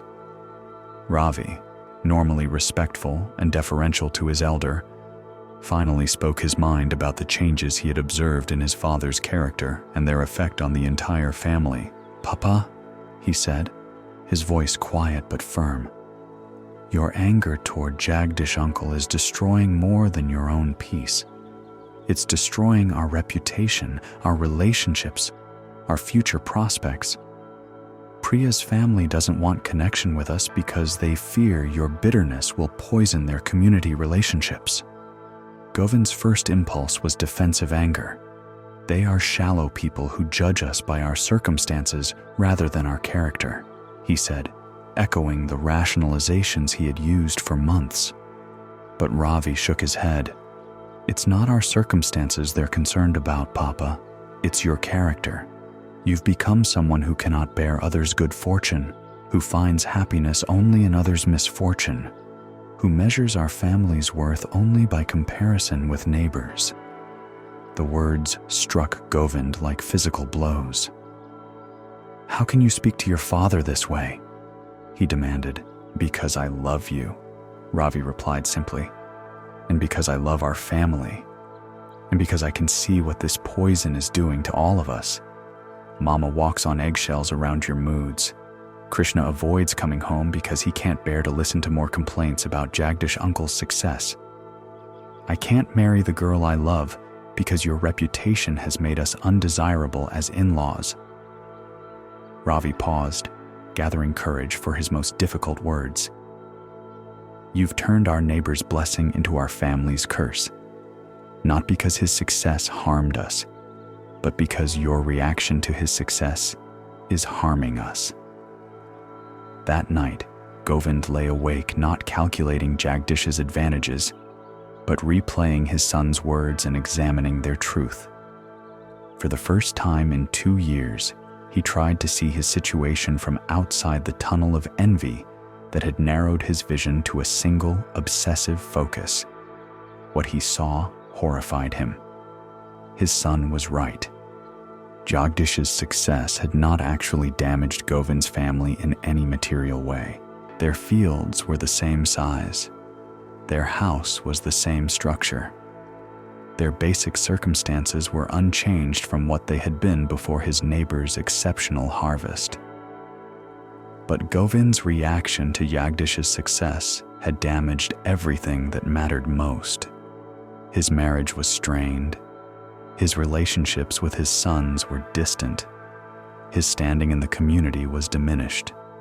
His own farming practices had deteriorated due to distracted attention. He had transformed external success into internal poison, allowing someone else's good fortune to destroy his own family's harmony and prospects. The recognition was devastating, but also illuminating. For the first time, Govind understood that envy was not just an emotional response to others' success, but a choice to let others' circumstances determine his own happiness. He had given Jagdish power over his family's well-being that Jagdish had never sought, and probably didn't even know he possessed. This story shows us how envy transforms others' blessings into our own curses. Govind discovered that resentment toward neighbors' success doesn't diminish their good fortune, but destroys our own peace and relationships. Buddhism teaches that comparing our inside experience to others' outside circumstances creates suffering that exists only in our minds, but affects everything in our lives. When we measure our happiness by others' success, we give away our power to be content with our own genuine blessings. Let us pause here to breathe gently together. Notice how your breath moves naturally without your effort, how your body rests without your management. There is nothing you need to compare, nothing you need to measure against others' experiences. This moment, exactly as it is complete and sufficient. Feel your shoulders releasing tension, your jaw softening. Rest in the simple awareness that you are exactly where you need to be, experiencing exactly what you need to experience. There is no comparison needed, no measurement required. In a monastery known for its scholarly traditions, where monks spent their days copying ancient texts and debating fine points of doctrine, there lived a scholar named Bhante Narada, whose reputation for learning extended far beyond the monastery walls. He had memorized vast portions of the Buddhist canon, could recite complex philosophical arguments from memory, and possessed the kind of analytical mind that delighted in exploring the subtlest implications of spiritual teachings. Narada had entered the monastery as a young man, drawn not by personal spiritual crisis, but by intellectual curiosity about the Buddha's teachings. He approached Buddhism as a magnificent philosophical system deserving of rigorous study, a complex body of knowledge that offered profound insights into the nature of reality, consciousness, and human experience. His fellow monks admired his scholarly abilities. During formal debates, Narada could cite relevant passages from memory, construct logical arguments with mathematical precision, and identify subtle contradictions in opposing positions that others might miss. His written commentaries on classical texts were circulated among other monasteries, earning him recognition as one of the most promising young scholars of his generation. But there was something peculiar about Narada's relationship to the teachings he studied so intensively. Despite his encyclopedic knowledge of Buddhist philosophy, despite his ability to explain the most complex doctrinal points with crystal clarity, he seemed curiously unaffected by the wisdom he had absorbed intellectually. His personal conduct, while externally correct, lacked the natural kindness and equanimity that characterized monks who had integrated the teachings into their lived experience. During community discussions, he could eloquently explain the importance of patience and compassion. But in daily interactions, he showed little tolerance for brothers whose intellectual abilities were less developed than his own. When younger monks asked questions that seemed elementary to him, Narada's responses, though technically correct, carried subtle condescension that left the questioners feeling foolish rather than enlightened. He could discourse brilliantly on the Buddha's teachings about humility and non-attachment, but his manner of speaking suggested pride in his superior knowledge and attachment to his reputation as a learned teacher. Most tellingly, Narada approached meditation not as a practice of present moment awareness, but as another subject for intellectual analysis. During sitting periods, instead of simply being present with his breathing or observing the arising and passing of mental phenomena, he would analyze his experiences according to the philosophical categories he had memorized, trying to identify which specific mental factors were present and how they related to the doctrinal maps he had studied. His meditation became a kind of scholarly exercise in which he attempted to verify through direct experience the theoretical knowledge he had acquired from books. But this analytical approach created exactly the kind of mental division that meditation was designed to heal: the separation between observer and observed, between the one who knows and what is known. The senior monks in the monastery were aware of these patterns in Narada's development, but they respected his genuine commitment to study and hoped that deeper understanding would emerge naturally from his scholarly work. Buddhism has always honored the path of wisdom and analytical investigation as one legitimate approach to liberation, and Narada's intellectual gifts clearly suited him for this traditional role. But as years passed and Narada's reputation for learning grew, the gap between his theoretical knowledge and practical realization became increasingly obvious, at least to those who observed him closely. He could explain the Four Noble Truths with scholarly precision, but seemed unable to apply them to his own experiences of dissatisfaction and ego-driven ambition.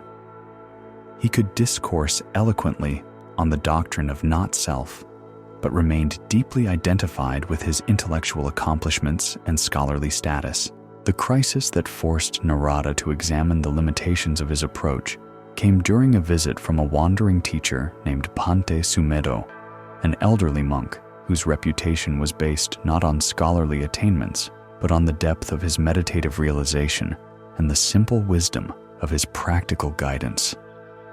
Sumedho had spent most of his monastic life in forest hermitages, practicing intensive meditation and living with the kind of simplicity that fostered direct insight into the nature of mind and reality. His formal education was limited, his knowledge of textual sources modest compared to scholars like Narada. But his presence carried the unmistakable quality of someone who had personally verified the truths that Buddhism points toward. During his visit, Sumedho was invited to give a talk to the scholarly community. The monks gathered in the main hall, expecting to hear discussions of doctrinal fine points, or perhaps stories from the forest meditation tradition that would complement their more academic approach to the Dharma. But Sumedho's talk was surprisingly simple, focusing on basic principles of mindfulness and present moment awareness that any beginning student might recognize. He spoke about the importance of simply being present with whatever was arising in immediate experience, without trying to analyze or categorize or improve what was being observed.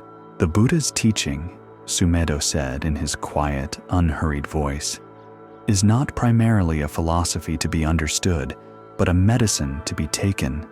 We can study the properties of medicine extensively, memorize its chemical composition, understand precisely how it works in the body, but until we actually swallow it, all our knowledge remains theoretical, and the illness continues unchanged. He paused, looking around the hall at the assembled scholars. How many of us have become experts in describing the taste of medicine without ever putting it in our mouths? After the formal talk, there was a question and answer period. Narada, as the monastery's most accomplished scholar, felt expected to engage with their distinguished visitor on substantive doctrinal issues. He raised his hand and asked what he considered a sophisticated question about the relationship between wisdom and compassion in the graduated path to enlightenment. Sumedho listened to the question patiently, then smiled gently. "Brother," he said, "that is a very learned question. But let me ask you something simpler. Right now, In this moment, are you happy? The question caught Narada completely off guard.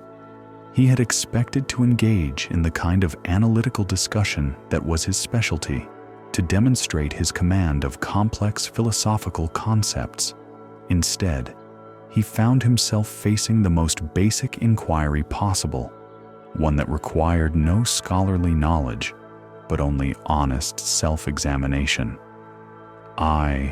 That is, happiness is a complex concept that must be understood in relation to the Buddhist analysis of, Narada began, falling back on his familiar mode of intellectual discourse. But Sumedho interrupted gently. I'm not asking for an analysis of happiness as a philosophical concept. I'm asking about your direct experience right now. Are you personally, in this moment, experiencing happiness or suffering or some other state? Again, Narada felt disoriented by the directness of the question. His scholarly mind immediately began generating categories and subcategories, theoretical frameworks for understanding emotional states, references to relevant textual passages. But none of this intellectual machinery seemed relevant to the simple question of what he was actually experiencing. I suppose I would need to examine the question more carefully, he said finally.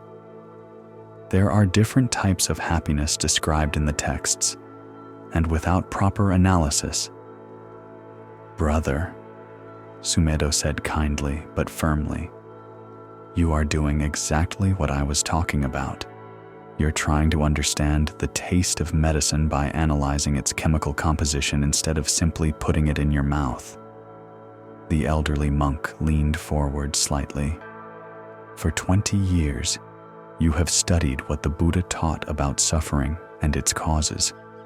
In all that time, have you ever simply sat quietly and observed your own mind to see if what he described matches what you actually experience? The question penetrated Narada's intellectual defenses like an arrow finding its target.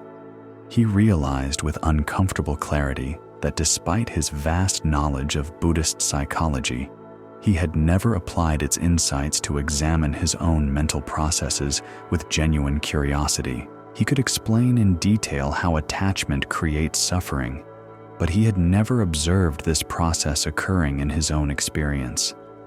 He could describe the arising and passing of mental phenomena according to classical analysis, but he had never simply watched his own thoughts and emotions with the kind of non-judgmental awareness that the Buddha had recommended.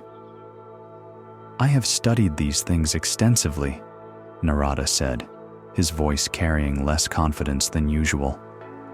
Yes, Sumedho agreed, but studying and experiencing are different activities. One is about accumulating knowledge, the other is about direct realization. One adds concepts to the mind, the other reveals the mind's essential nature. That evening, for the first time in years, Narada attempted to meditate without any analytical agenda. Instead of trying to categorize his experiences according to the philosophical frameworks he had memorized, he simply sat quietly and observed whatever was arising in his awareness. What he discovered was both humbling and illuminating.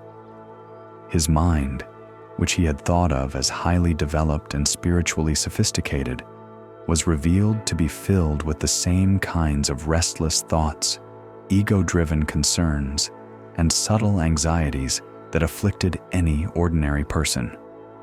The years of scholarly study had given him extensive knowledge about these mental patterns, but had not actually transformed them. He could explain in precise detail how thoughts arise due to contact between consciousness and sense objects, how they are conditioned by past karma and present circumstances, how they create suffering through attachment and aversion. But when he simply watched his own thoughts without trying to analyze them, he saw that despite all his theoretical understanding, his mind was still driven by the same basic patterns of craving and resistance that the Buddha had identified as the root of human suffering. The recognition was deeply unsettling. Had his years of intensive study been wasted? Had he been pursuing knowledge instead of wisdom, accumulating concepts instead of developing genuine insight? Over the following days, as Sumedho continued his visit, Narada found opportunities to ask more personal questions about the relationship between study and practice, between intellectual understanding and direct realization. "Is scholarly knowledge worthless then?" he asked during one of their private conversations. "Not worthless at all," Sumedho replied, "but incomplete. Knowledge is like a menu in a restaurant, very useful for understanding what kind of nourishment is available, but you can't satisfy hunger by eating the menu." The old monk smiled. "You have studied the Buddha's menu very thoroughly. You could probably recite every dish, explain its ingredients, describe its nutritional value. But have you ever ordered anything and actually tasted it?" Narada found himself unable to answer honestly in the affirmative. His entire spiritual life had been spent studying descriptions of wisdom without cultivating the direct experience that the descriptions pointed toward. "How do I begin to taste what I have only been reading about?" he asked. "Very simply," Sumedho answered. "You stop trying to understand your experience and start simply having it. You stop analyzing your meditation and start meditating. You stop studying mindfulness and start being mindful." He paused to let this sink in. The Buddha didn't teach philosophy for its own sake. He taught practical methods for ending suffering. Every concept, every analysis, every doctrinal point was meant to support direct insight, not replace it. That night, Narada made a decision that surprised even him. He decided to spend less time with his books and more time simply sitting in meditation, approaching his practice with the kind of immediate presence that Sumedho had demonstrated. The transition was more difficult than he had expected. His mind, accustomed to the busy activity of analysis and categorization, felt restless and uncomfortable with the simple task of just being present. Without the familiar structure of intellectual investigation, he felt almost lost, uncertain how to proceed. But gradually, as he learned to sit with direct experience without immediately trying to understand or explain it, something began to shift. He started to recognize the difference between knowing about peace and actually experiencing peace, between having concepts about equanimity and resting in genuine equilibrium. For the first time, Narada began to understand what Sumedho had meant about tasting the medicine rather than just analyzing its properties. This story shows us how intellectual knowledge without direct experience can become a barrier to genuine understanding. Narada discovered that studying wisdom is not the same as being wise, that accumulating concepts about liberation does not create liberation itself. The Buddha taught that true knowledge comes not from collecting information, but from directly experiencing the reality that information points toward. When we mistake the map for the territory, we can spend years walking in circles while believing we are making progress toward our destination. Let us breathe together peacefully. Notice how your breath moves without requiring any analysis or understanding from you. It simply is what it is, functioning perfectly without your intellectual management. This is how awareness works as well, clear and present, without needing concepts to explain itself. Feel your body resting naturally, supported without effort. Allow your mind to simply be present without trying to understand or categorize this moment. Rest in the simple fact of being here. Exactly as you are, we have traveled far together tonight, encountering Samir the flute maker, who discovered the gap between creating and experiencing. Kamini, who learned how favoritism poisons family love. Rajiv, who saw sacred trust destroyed by greed. Prakash, who couldn't abandon failing plans. Ananda, who treated enlightenment like a business venture. Govind, whose envy transformed blessings into curses. and Narada, who confused knowledge with wisdom. All of these teachings point to the same fundamental truth, that what we do in secret, what we think in private, what we choose when no one is watching, creates the visible world we inhabit. Our hidden intentions become manifest consequences, sometimes immediately, sometimes across years, always in ways that reveal the invisible connections between cause and effect. The law of karma is not cosmic punishment or divine reward. It is simply the way energy moves through the world, returning to us in forms that match the quality of what we have sent out.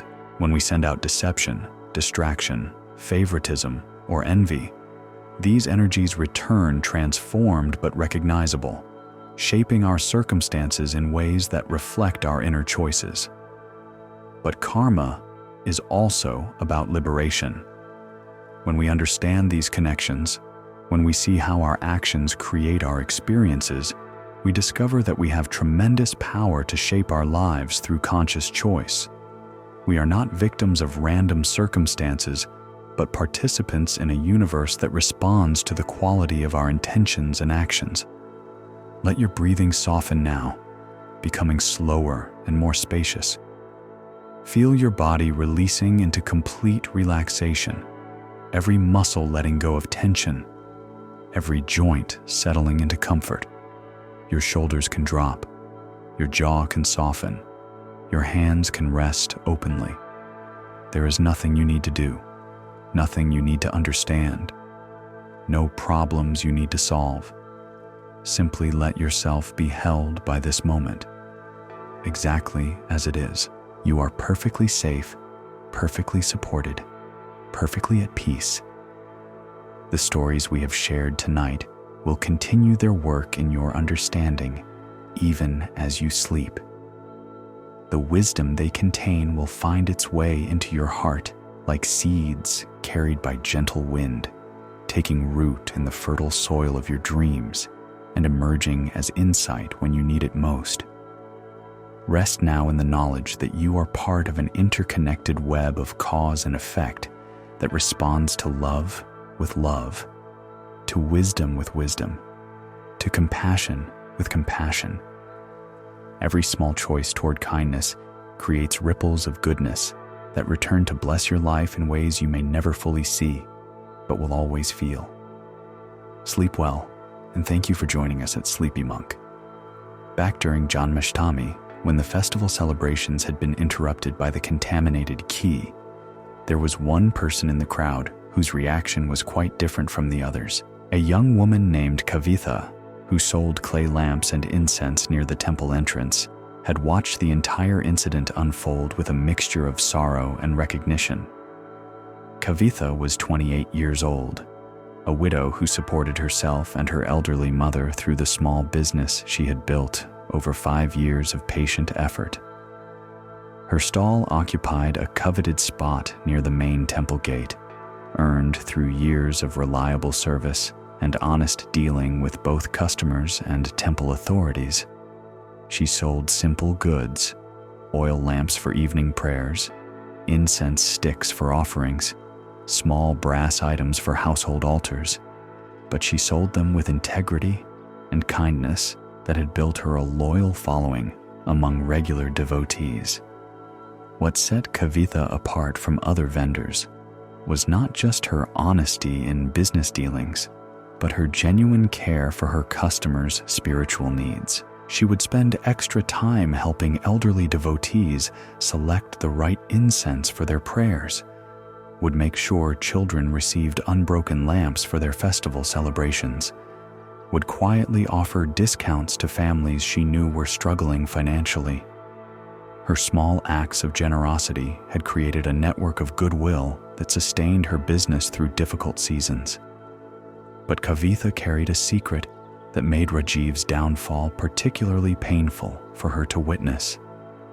3 years earlier, when she was still establishing her business and struggling to support her sick mother, she had faced her own moment of moral choice that could have led her down the same path of deception and eventual ruin. The crisis had come during Diwali season, when demand for oil lamps reached its annual peak. Kavitha had received a large order from a wealthy family planning an elaborate celebration, enough lamps to provide her with more income than she typically earned in 2 months. The order would allow her to pay for her mother's medical treatments, repair their leaking roof before the monsoon season, and build savings that could protect them from future financial crises. But as she prepared the lamps for delivery, Kavitha discovered that nearly a third of them had hairline cracks that would cause them to leak oil and burn poorly. The defects were not immediately visible, but would become apparent once the lamps were filled and lit. In the excitement and chaos of festival preparations, the flaws might not be noticed initially, but they would certainly cause problems during the celebrations. Kavitha faced the same choice that had confronted Rajiv: deliver defective goods and hope the problems would be attributed to user error, or acknowledge the flaws and absorb the financial loss of replacing them. The honest path would cost her money she desperately needed and time she didn't have to spare. For several hours, she sat among the boxes of lamps, examining each one by candlelight, weighing her options. She calculated how much money she would lose by replacing the defective items, how she would explain the delay to customers who needed the lamps for their celebrations, how she would manage her mother's medical expenses if this major sale fell through. The temptation to rationalize delivery of the flawed lamps was enormous. She told herself that most of them would probably function adequately despite the small cracks. That festival lighting involved so many lamps that a few failures would hardly be noticed, that wealthy customers could easily afford to purchase replacements if problems arose. But as Kavitha held one of the cracked lamps up to the light, seeing how the flaw ran through clay that should have been strong and whole, she remembered her late husband's words about the relationship between character and consequences.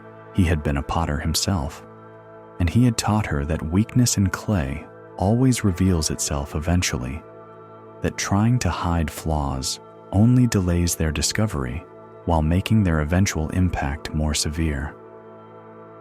When you try to cover up weakness, he had said, you don't eliminate the problem, you make it someone else's problem. And problems that become someone else's responsibility have a way of becoming your problem again, usually when you can least afford to handle them. Thinking of her husband's wisdom and of the trust that her customers placed in her goods for their most sacred celebrations, Kavitha made the difficult decision to replace all the defective lamps. She worked through the night and the following day, producing new items to complete the order on time. The effort exhausted her and strained her finances, but she delivered goods she could be proud of. The immediate cost was significant, but the long-term consequences were entirely positive. The wealthy family was so impressed with the quality of the lamps and the beauty of their festival celebration that they recommended Kavitha to their friends and relatives.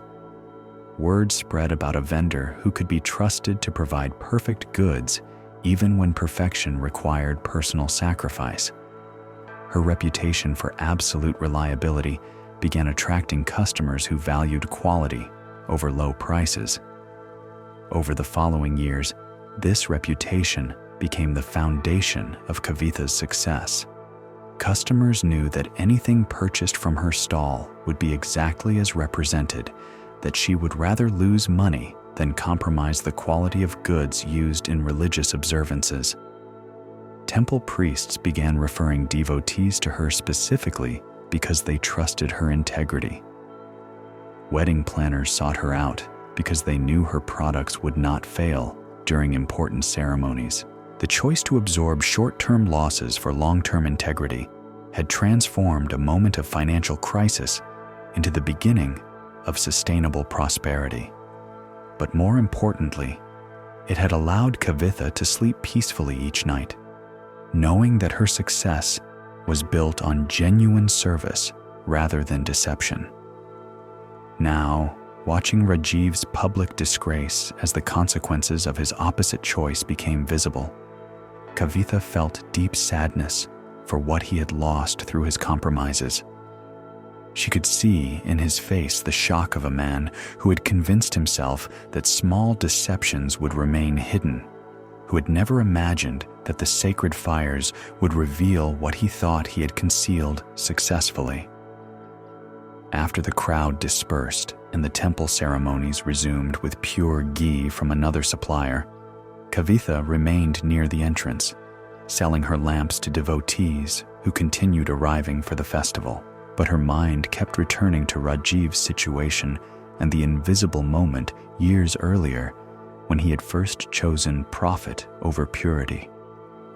That evening, as she was closing her stall and preparing to walk home through streets still decorated for the festival, Kavitha encountered Rajiv himself. He was walking slowly, almost aimlessly, through the market area where his family's shop stood closed and empty. His face carried the hollow expression of someone whose entire identity had been shattered in a few devastating hours. Kavitha had known Rajiv casually for years. They were both small business owners serving the religious community, and they had exchanged greetings and occasional conversation about market conditions and festival preparations. But she had never seen him looking so lost, so completely defeated by circumstances that had seemed to emerge from nowhere, but had actually been building toward this moment for months or years. Their eyes met as they passed each other on the narrow street. Rajiv's expression showed recognition mixed with shame. He knew that as a fellow vendor serving religious customers, Kavitha would understand the magnitude of his fall from trust and respectability. There was a question in his look, though he couldn't voice it. How had she maintained her reputation when he had lost his so completely? Kavitha felt compassion stirring in her chest, not just for Rajiv's immediate suffering, but for the series of small compromises that had led to this devastating result. She had been so close to making similar choices herself that she could easily imagine how rationalization and financial pressure had guided his decisions. "Brother," she said quietly, stopping beside him on the empty street. "I heard what happened at the temple today. I'm sorry for your troubles." Rajiv looked at her with surprise. Most people had been avoiding him since news of the adulterated ghee spread through the community. The simple acknowledgement of his suffering, offered without judgment or condescension, brought tears to his eyes. "I don't know how it came to this," he said, his voice barely audible. "I thought I was being practical, doing what was necessary to take care of my family. I never intended to harm anyone or pollute sacred offerings." Kavitha nodded with understanding. "The path to such troubles is always paved with good intentions," she said. "We tell ourselves we're being responsible, taking care of practical needs, doing what circumstances require. But somewhere along the way, practical considerations begin overriding sacred ones." They stood in silence for a moment, listening to distant sounds of festival celebration that continued despite the day's disruption. Rajiv seemed to be struggling with something he wanted to say, but couldn't quite formulate. Finally, he spoke again. "How do you do it? How do you manage to keep your business profitable while maintaining your integrity? I see your stall always busy, your customers always satisfied. What do you know that I didn't?" The question was asked with genuine curiosity rather than resentment, from one small business owner to another, seeking understanding of principles that might guide future choices, even if they couldn't undo past mistakes. Kavitha considered her response carefully. She didn't want to sound preachy or self-righteous, especially to someone whose current suffering was so acute. But she felt that honest sharing of her own experience might offer some perspective on the choices that created such different outcomes. I think the difference is in how we measure success, she said finally. When I measure success by how much money I make this month, I'm tempted to cut corners that will create problems later. When I measure success by how peacefully I sleep at night, I make different choices. She paused, watching Rajiv's face to see if her words were helpful or simply adding to his burden of self-recrimination. I face the same financial pressures you do, she continued. I have sick family members, unpaid debts, months when income barely covers expenses. The temptation to compromise quality for profit is constant, but I learned something from my late husband that has guided me through difficult decisions. What did he teach you? Rajiv asked. He said that when we try to solve temporary problems with permanent compromises, we turn small difficulties into large disasters. Better to face immediate hardship with integrity than to create future crises through deception. Kavitha's words carried the weight of lived experience rather than theoretical wisdom. Rajiv could hear that she was sharing from her own struggles rather than lecturing from a position of superiority. But how do you survive the immediate hardship? He asked.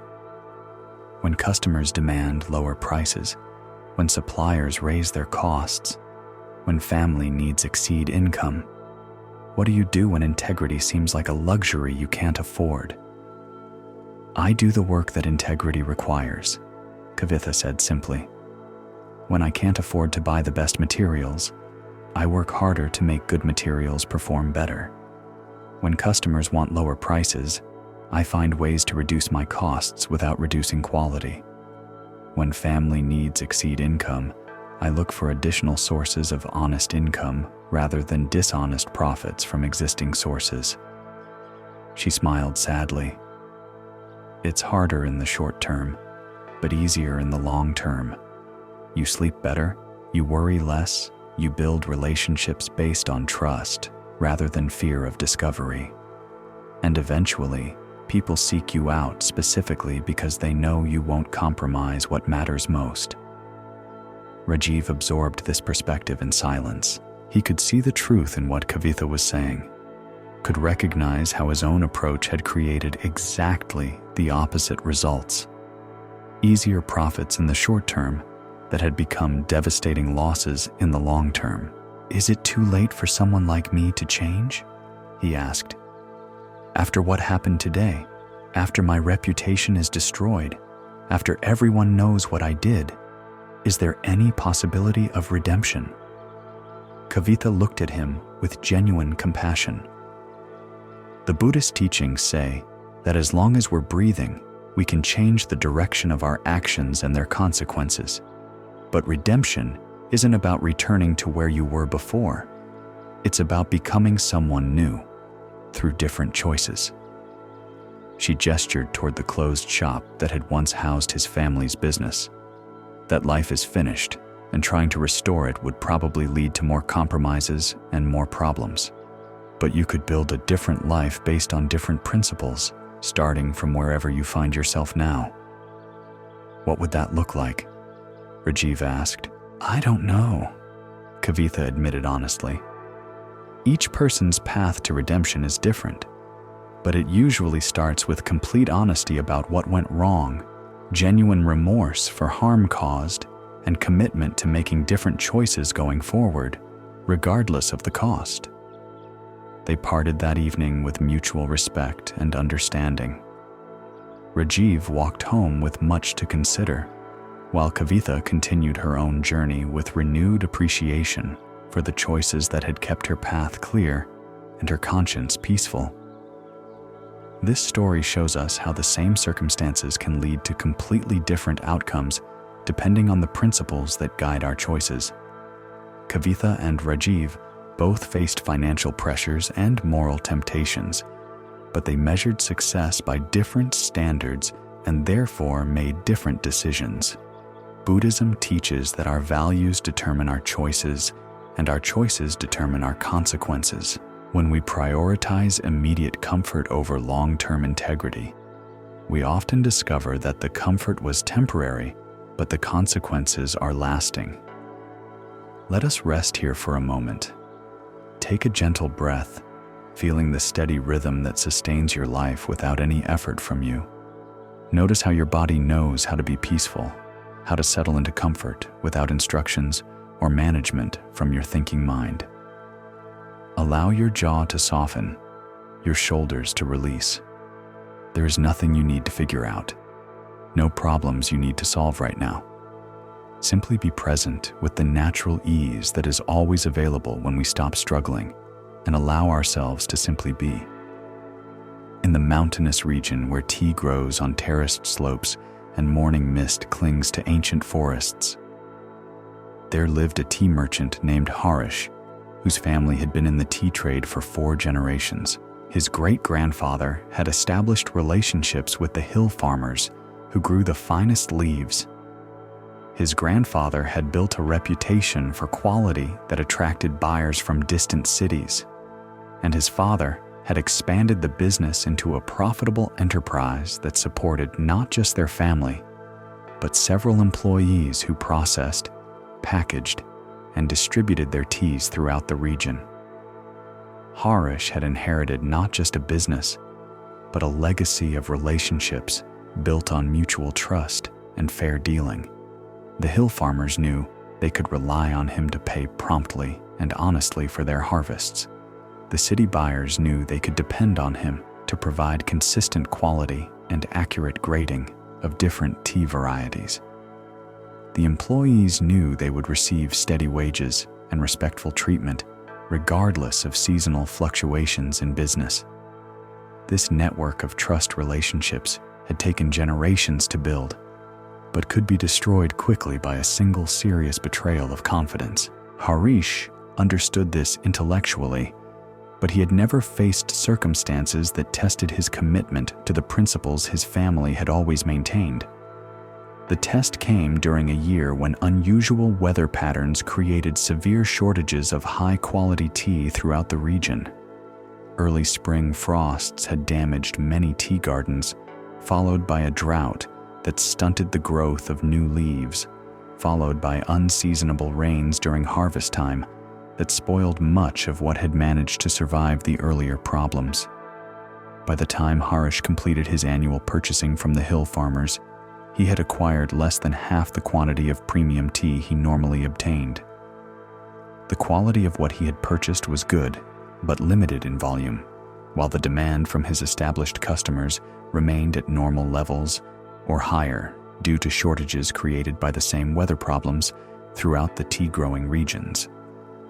The economic implications were immediately obvious. Harish could sell his limited supply of genuine high-quality tea at premium prices to his most important customers, earning excellent profits on a small volume. But this would leave many of his regular buyers without the products they needed for their own businesses, potentially damaging relationships that had taken years to develop.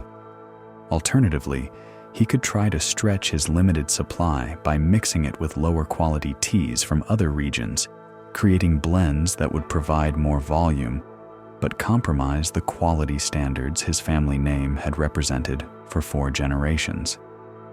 This would allow him to serve more customers, but would violate the trust they placed in his guarantee of quality and authenticity. Or he could be completely honest about the shortage, allocate his limited supply fairly among his established customers, and accept that his income for the year would be significantly reduced while his business relationships remained intact. Each option involved different risks and different compromises. Harish spent weeks weighing these alternatives, calculating their financial implications, and trying to predict their long-term consequences for his business and reputation. The decision became more complicated when he discovered that some of his competitors were choosing the second option, mixing limited supplies of good tea with inferior grades from other regions and selling the blends as if they were pure, high-quality local varieties. These merchants were maintaining their sales volumes and profit margins by compromising quality in ways that most customers would not immediately detect. Since tea quality was often judged by subtle characteristics that required expertise to evaluate, And since the shortage conditions gave merchants plausible explanations for any variations in taste or appearance, there was a good chance that such deceptions would go unnoticed until market conditions returned to normal. Harish found himself facing not just a business decision, but a test of character that would determine what kind of person he was when faced with serious temptation. Would he maintain the standards that had built his family's reputation, even at significant personal cost? Or would he compromise those standards to protect his financial interests, reasoning that extraordinary circumstances justified extraordinary measures? The pressure to choose compromise intensified when several of his best customers began expressing frustration about his inability to meet their orders. These were buyers who had depended on him for years, who had built their own businesses around the reliability of his supply, who now faced their own customer relations problems because he couldn't provide the products they needed. One of these customers, the owner of a tea shop in a major city, made his position clear during a tense conversation about order quantities and delivery schedules. "Harish," the buyer said, "I understand you're facing supply problems this year.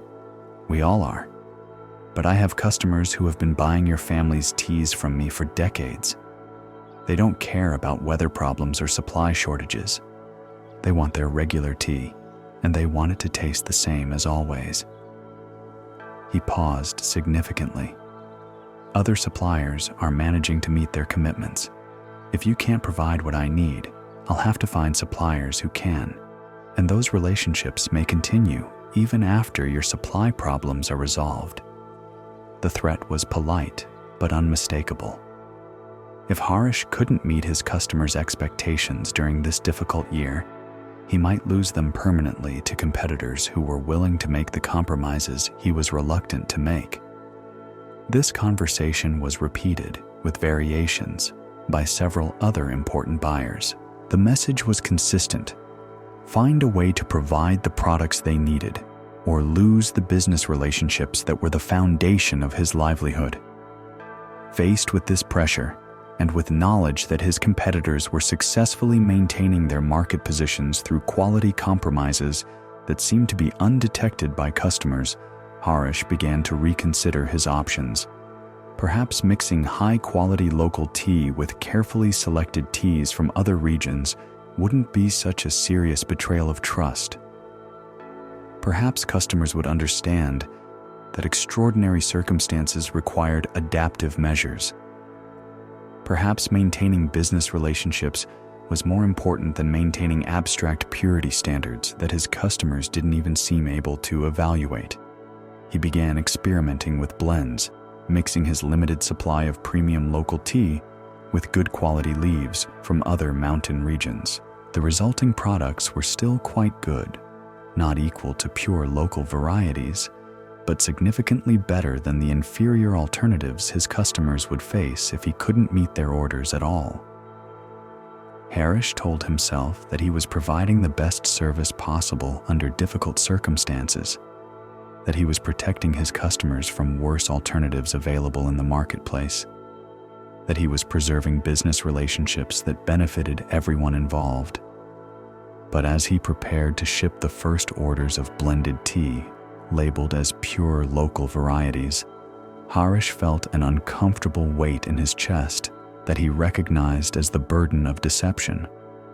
He was asking his customers to trust labels that were not completely accurate, to pay premium prices for products that were not entirely what they appeared to be, to base their own customer relationships on representations that he knew were false. The internal conflict intensified when he realized that succeeding with this deception would require maintaining it indefinitely. Once he had established that he could provide consistent supplies despite shortage conditions, his customers would expect similar performance in future years. If weather problems or other supply disruptions occurred again, he would face the same pressure to compromise quality while maintaining the appearance of consistency. Moreover, if his deceptions were ever discovered, the consequences would be far more severe than the current supply shortages. customers might forgive him for being unable to provide products during a difficult year, but they would not forgive him for deliberately misrepresenting what he was providing. The reputation his family had built over 4 generations would be destroyed not by circumstances beyond his control, but by choices he had made deliberately. On the evening before he planned to ship his first orders of mislabeled blended tea, Harish found himself unable to sleep. He walked through his warehouse, looking at the packages prepared for delivery, trying to convince himself that he was making the right decision under difficult circumstances. But as he handled the packages, feeling their weight and reading the labels that described their contents in terms he knew were not entirely accurate, Harish began to understand something important about the nature of trust and integrity. The trust his customers placed in him was not just about tea quality. It was about his willingness to be honest, even when honesty was costly. The relationships his family had built over generations were not just business arrangements. They were bonds of mutual respect that depended on each party being truthful with the other. By choosing to compromise his labeling accuracy for financial advantage, Harish was not just risking discovery and punishment. He was fundamentally changing the nature of his relationship with his customers from one based on mutual honesty to one based on his ability to deceive them successfully. The recognition was both painful and clarifying. Harish realized that he had been viewing integrity as a luxury he couldn't afford during difficult times, rather than as the foundation that made all his business relationships possible. He had been focused on the immediate costs of honesty, without considering the deeper costs of dishonesty. That night, instead of shipping the mislabeled blended tea, Harish made a different decision. He would be completely honest with his customers about the supply situation, offer them the choice between limited quantities of genuine local tea at premium prices or larger quantities of clearly labeled blended products at lower prices, and accept whatever consequences followed from this transparency. The response from his customers surprised him. While some were initially frustrated by the limited availability of pure local varieties, most appreciated his honesty about the situation and his willingness to provide clearly labeled alternatives rather than trying to deceive them about what they were purchasing. Several buyers told him that other suppliers had been providing products that didn't taste quite right, and they had suspected quality compromises but hadn't been able to get honest information about what they were actually receiving. Harish's transparency allowed them to make informed decisions about their own purchasing and customer relations. More importantly, the crisis became an opportunity to deepen rather than damage his customer relationships. By choosing honesty over deception during difficult circumstances, Harish demonstrated that his customers could trust him completely, even when such trust was costly for him personally. When supply conditions returned to normal the following year, Harish found that his business was stronger rather than weaker as a result of his choices during the shortage period. Customers who had experienced deception from other suppliers during the crisis sought him out specifically because they had learned they could rely on his truthfulness regardless of market conditions. This story shows us how integrity is tested not during easy times, but during difficult ones. Harish discovered that the principles we maintain when they're costly reveal our true character more than the principles we follow when they're convenient. Buddhism teaches that trust, once broken through deception, is much harder to rebuild than to maintain through honest communication. When we choose temporary advantage over lasting integrity, we often lose both the advantage and the integrity. Let us pause here to breathe gently together. Notice how your breath flows naturally without any deception or pretense, how it simply is what it is without needing to be anything else. This is the nature of truth. Simple, natural, requiring no effort to maintain because it aligns with reality itself. Feel your body settling into deeper comfort, your muscles releasing tension they no longer need to hold. There is nothing you need to pretend to be, no image you need to maintain. Simply rest in the honesty of this moment, exactly as you are. In a village known for its skilled metal workers, where the sound of hammers on anvils provided a steady rhythm from dawn to dusk, there lived a young blacksmith named Deepak, whose talent for working iron and steel had already attracted attention from craftsmen throughout the region. At 26, he possessed an intuitive understanding of metal that older smiths admired, knowing by sound and color when iron was at perfect temperature for forging, sensing by touch when steel had achieved the right temper for holding an edge, creating tools and implements that combined beauty with perfect functionality. Deepak had learned his trade from his uncle, a master smith whose reputation for excellence was matched only by his reputation for taking time to do work properly. The uncle's forge produced fewer items than some of the more hurried workshops in the village, but every piece that emerged from his fire was flawless. Knives that held sharp edges for years, hinges that never wore loose, cooking vessels that distributed heat evenly and lasted for generations. There is no shortcut to quality, the uncle had taught Deepak repeatedly. Iron tells you when it's ready to be worked, not the other way around.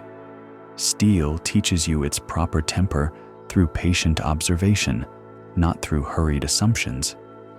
The metal itself is your teacher if you learn to listen to what it's telling you. These lessons had shaped Deepak's approach to metalworking from his earliest days as an apprentice.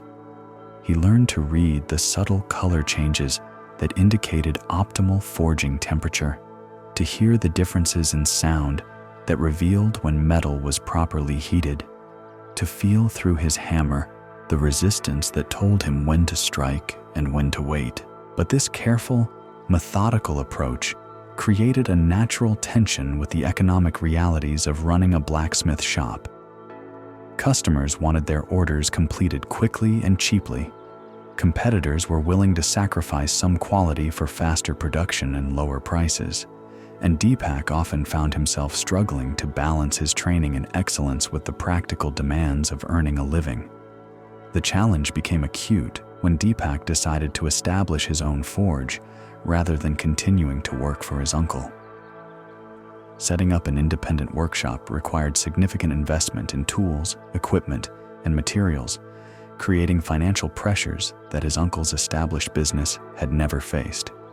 To generate the income needed to support his new enterprise, Deepak began accepting more orders than he had previously handled, working longer hours and looking for ways to speed up his production processes without compromising the quality standards his uncle had taught him. Initially, this approach seemed successful. Deepak's technical skills allowed him to work more efficiently than less experienced smiths, while still maintaining high-quality output. His reputation for excellent work brought steady customers, and his willingness to take on challenging projects attracted buyers willing to pay premium prices for superior craftsmanship. But as his business grew and the pressure to complete orders quickly intensified, Deepak found himself gradually modifying the careful procedures his uncle had insisted upon. Small shortcuts that seemed to have no impact on final quality became standard practice. Time-consuming steps that appeared redundant were eliminated to speed up production.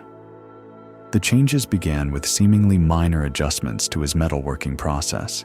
Instead of waiting for iron to reach the precise temperature his uncle had specified, Deepak would begin working it slightly earlier, reasoning that his skill could compensate for less than optimal heating. Instead of taking the time to achieve perfect temper in steel blades, he would settle for temper that was good enough for most purposes, knowing that customers were unlikely to test his products to their absolute limits. These modifications did indeed speed up his work and allow him to complete more orders in less time. The quality of his products remained good by normal standards, and customers continued to express satisfaction with their purchases. Deepak congratulated himself on finding ways to maintain efficiency without sacrificing the essential elements of quality. But the shortcuts created a momentum of their own. Each successful compromise made the next one seem more acceptable. Each time-saving modification suggested additional opportunities to streamline his processes. Gradually, Deepak moved further away from the patient. Careful methods his uncle had taught him, convinced that his natural talent could compensate for reduced attention to traditional procedures. The real test of these changes came when Deepak received a commission that would establish his reputation throughout the region and provide financial security for years to come. A wealthy landowner was planning to build a new house and needed all the metal hardware for the construction. Hinges for dozens of doors and shutters, locks for security, cooking vessels for the kitchen, tools for the household servants, decorative elements for gates and balconies. The order was enormous, far larger than any single commission Deepak had previously undertaken. Completing it successfully would demonstrate his ability to handle major projects and would likely lead to similar orders from other wealthy families. The payment would be sufficient to fully establish his business and build savings that would protect him from future financial uncertainty. But the timeline for completion was demanding. The landowner wanted all items delivered within 3 months, allowing time for installation before the monsoon season. Meeting this deadline would require Deepak to work at maximum capacity, streamlining his processes as much as possible, while still producing items that would satisfy a customer whose expectations were high and whose recommendations could make or break a craftsman's reputation. Deepak calculated that completing the order within the specified time frame would require him to work faster than he ever had before, using every shortcut and efficiency he had developed, and possibly developing new ones. But the financial opportunity was too significant to decline, and he believed his skills were sufficient to meet the challenge successfully. He accepted the commission and immediately began the intensive work schedule that would occupy him for the next 3 months. Rising before dawn and working until well after dark, heating multiple pieces of metal simultaneously to maximize furnace efficiency, moving through the various stages of metalworking with practiced speed that eliminated what he considered unnecessary delays. The approach worked initially. Deepak was able to complete items quickly without obvious quality problems, and the landowner's periodic inspections of finished pieces showed satisfaction with both the appearance and functionality of the hardware being produced. But as the work progressed and fatigue from the demanding schedule began affecting Deepak's judgment and attention to detail, the shortcuts that had seemed harmless began creating problems that accumulated gradually and became visible only when items were put to actual use. Hinges that had been tempered slightly too quickly began showing signs of wear after only a few weeks of normal operation. Locks that had been assembled with marginally inadequate precision started sticking and requiring force to operate.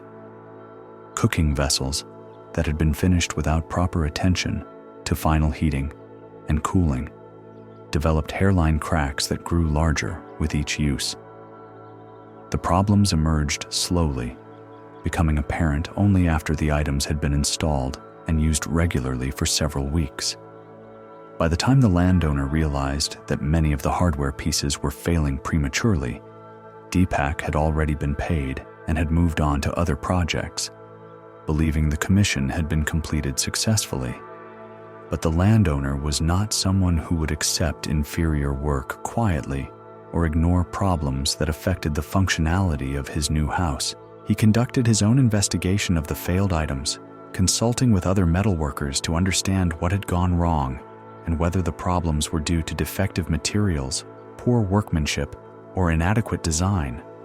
The conclusion was clear and damaging.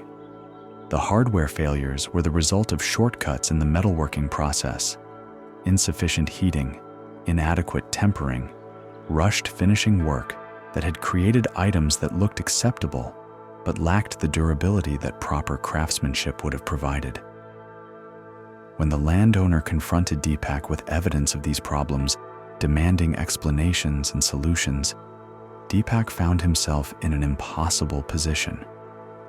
He couldn't deny that the items were failing, couldn't claim that the failures were due to normal wear and tear, and couldn't provide quick fixes for problems that were built into the fundamental structure of the pieces he had made. Worse, he realized that the shortcuts he had used to complete the order quickly had indeed compromised quality in ways that hadn't been immediately apparent, but had become undeniable with time and use. The time-saving modifications to his traditional methods had seemed harmless because their consequences were delayed rather than immediate. The landowner demanded that Deepak replace all the failed items at his own expense and provide compensation for the inconvenience and expense of removing and reinstalling defective hardware. The cost of this remedy would be far greater than the profit Deepak had made from the original order, effectively turning his major success into a devastating financial loss. But the financial consequences were only part of the damage. Word of the hardware failures spread quickly through the community of wealthy landowners and prospective customers. Deepak's reputation, which had been built on association with his uncle's standards of excellence, was severely damaged by evidence that he had cut corners when faced with a demanding timeline. Future customers became reluctant to trust him with important orders, fearing that he might again sacrifice quality for speed when under pressure. The recommendations and referrals that had been building his business stopped coming, replaced by warnings that his work might not be as reliable as it initially appeared. This story shows us how shortcuts taken under pressure often create problems that are more costly than the time and effort the shortcuts were meant to save. Deepak discovered that the traditional methods his uncle had taught him were not arbitrary restrictions, but essential procedures that ensured lasting quality. Buddhism teaches that wisdom traditions are usually based on understanding consequences that may not be immediately visible but become apparent with time. When we abandon proven methods for seemingly more efficient alternatives, we often discover that the efficiency was an illusion and the consequences are all too real. Now let us rest together in the quiet space between stories. Feel your breath moving gently, requiring no hurry, no shortcuts, no improvements from you. It simply follows its natural rhythm, perfectly efficient because it aligns with the way life actually works. Notice how your body knows how to be comfortable without forcing or rushing. Allow your shoulders to drop, your jaw to soften, your hands to rest openly. There is no deadline to meet, no pressure to perform, no shortcuts needed in this moment of simple presence. We have explored together how actions create consequences, how intentions shape outcomes, how the seeds we plant in secret grow into the visible fruits of our lives. Through Samir's discovery that creating without experiencing leaves us incomplete, Kamini's learning that favoritism poisons the very love it claims to protect, Rajiv's fall from sacred trust through gradual compromise, we have seen how karma works not as punishment, but as the natural way energy moves through the world. Prakash showed us how attachment to failing plans can multiply losses beyond the original mistake. Ananda revealed how spiritual ambition can become the greatest obstacle to spiritual realization.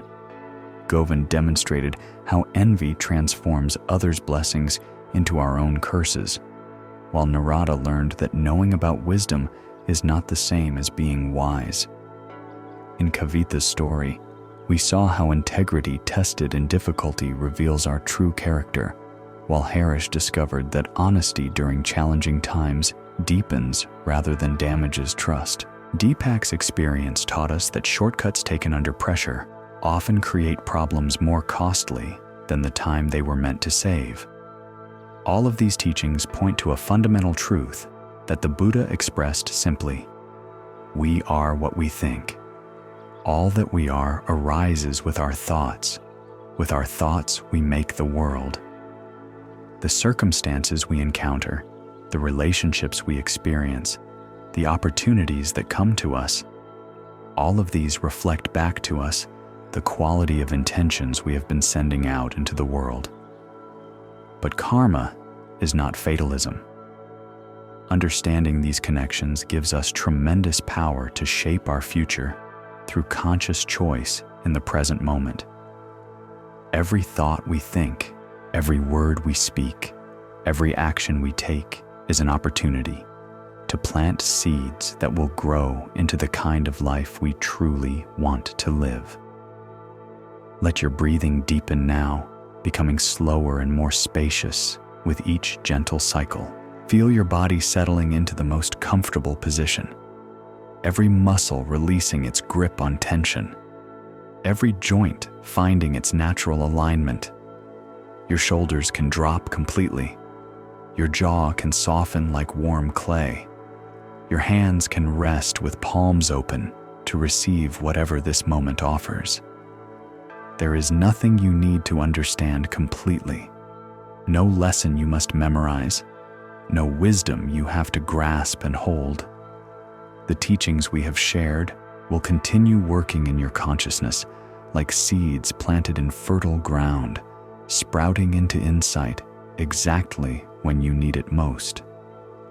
Rest now in the knowledge that you are part of an intelligent universe that responds to the quality of your heart with corresponding experiences. When you send out kindness, kindness returns to bless your days. When you offer honesty, you receive trust that supports and protects you. When you choose compassion over judgment, you discover yourself surrounded by understanding that makes even difficult moments bearable.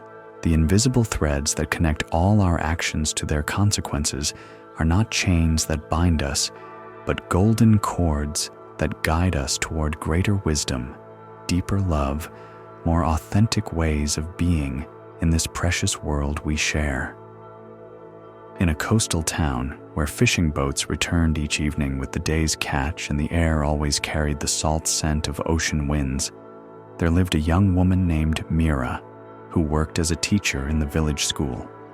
She was 29 years old, unmarried by choice rather than circumstance, dedicated to educating the children of fishing families who might otherwise have no opportunity to learn reading, writing, and the basic mathematics that could expand their possibilities beyond the traditional occupations of their parents. Mira had grown up in this same village, the daughter of a boat builder whose workshop stood near the harbor, where the day's activities began before dawn and continued until the last nets were mended by lamplight. She had been one of the fortunate children whose parents valued education enough to send her to the regional school in a larger town, where she had discovered both her love of learning and her talent for helping others understand subjects that initially seemed difficult or mysterious. After completing her teacher training, Mira could have found positions in prosperous urban schools where her skills would have earned higher pay and greater recognition. But she had chosen to return to her home village, driven by a sense that her education was not just a personal achievement, but a gift that should be shared with the community that had supported her development. The village school occupied a simple building with 3 rooms, serving children from ages 6 to 14, whose attendance was often irregular due to family fishing schedules and seasonal economic pressures. During monsoon months when boats couldn't go out safely, the school was full of children eager for activities that filled the long days of waiting for better weather. But during the best fishing seasons, many older students were needed to help with boats and nets, leaving Mira with mostly younger children whose families could spare them from economic activities. This irregular attendance created teaching challenges that required Mira to be creative and flexible in her methods. She couldn't rely on traditional sequential curricula that assumed students would be present for every lesson in order. Instead, she developed ways of teaching that allowed children to enter and leave the learning process at various points without becoming completely lost or discouraged. She also had to work within the practical constraints of families whose survival depended on everyone contributing to fishing-related activities. Parents supported education in principle, but couldn't always afford to sacrifice their children's labor for the uncertain benefits of academic learning. Mira understood these pressures because she had grown up with them herself, and she worked hard to demonstrate that education could complement rather than compete with traditional ways of earning a living. Her approach was to focus on skills that had immediate practical value: literacy, that would help young fishermen keep better records of their catches and earnings; mathematics that would improve their ability to calculate profits and plan investments; knowledge of weather patterns and ocean conditions that could make their work safer and more productive. But Mira also quietly introduced broader learning that might expand her students' horizons beyond fishing. Stories from other parts of the world that sparked curiosity about different ways of living; basic principles of science that explained the natural phenomena they observed daily; concepts of history and geography that placed their village in the context of a larger human story. This balanced approach had worked well for 3 years, earning her respect from parents who saw their children developing useful skills while maintaining connection to their cultural roots. Her students performed well in regional examinations. Several had gone on to secondary education in nearby towns, and a few had even found opportunities in occupations that their parents had never imagined possible.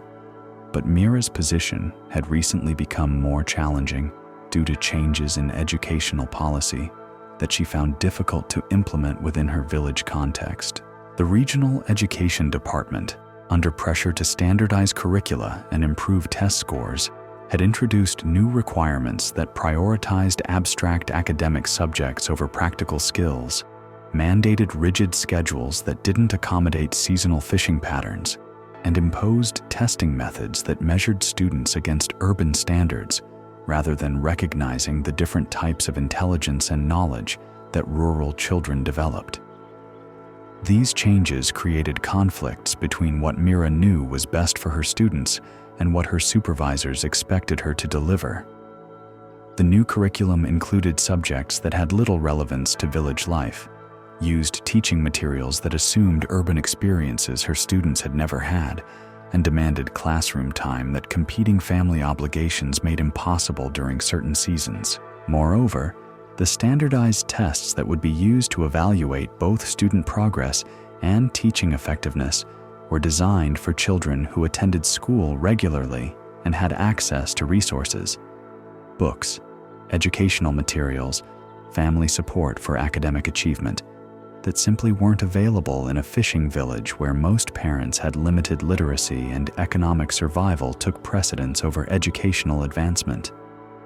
Mira found herself caught between the educational bureaucracy that employed her and the community that depended on her. If she followed the new requirements strictly, she would fail to serve her students' real needs and might lose the trust and support of parents who had learned to value education through seeing its practical benefits. If she continued teaching in ways that served her community effectively, she would be violating official policies and risking disciplinary action that could end her career. The dilemma became acute when a regional supervisor arrived to observe her classroom and evaluate her compliance with the new standards. This supervisor, a well-meaning but inflexible administrator named Mr. Sharma, had spent his career in urban schools and had little understanding of the unique challenges facing rural education. During his visit, Mr. Sharma noted that many of the older students were absent due to the fishing season, that Mira was spending time on practical mathematics related to boat maintenance rather than the abstract concepts specified in the official curriculum, and that her teaching materials included local stories and examples rather than the standardized content mandated by recent policy changes. "Miss Mira," he said after observing several classes, "I can see that you are a dedicated teacher who cares about your students, but you must understand that education standards exist for important reasons. If we allow every teacher to modify curricula based on local circumstances, we cannot maintain consistent quality or ensure that students receive the education they need to succeed in the modern world." He pulled out a folder containing the official requirements and began reviewing them systematically. "Your students need to learn the same mathematics, science, and literature as children in urban schools if they are to have equal opportunities for advancement.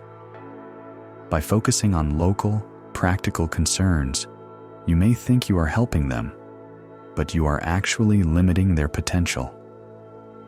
Mira listened respectfully, but internally, she struggled with the disconnect between Mr. Sharma's assumptions and the reality of her students' lives. The standardized curriculum he was advocating would indeed prepare children for urban opportunities, but only if they were willing and able to leave their village permanently.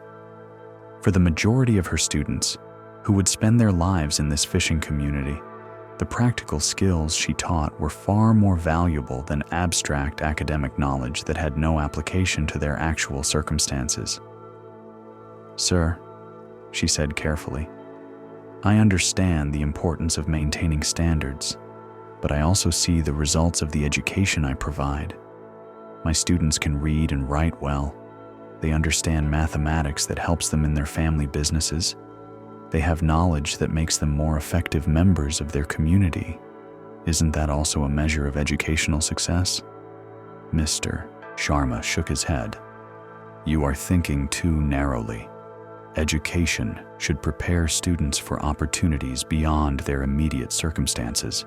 By adapting your teaching to local conditions, you are reinforcing limitations rather than expanding possibilities." He opened his evaluation notebook. "I must report that your curriculum implementation is inadequate. Your materials are non-standard, and your teaching methods do not align with approved pedagogical practices. Unless these issues are corrected within the next semester, I will have to recommend disciplinary action."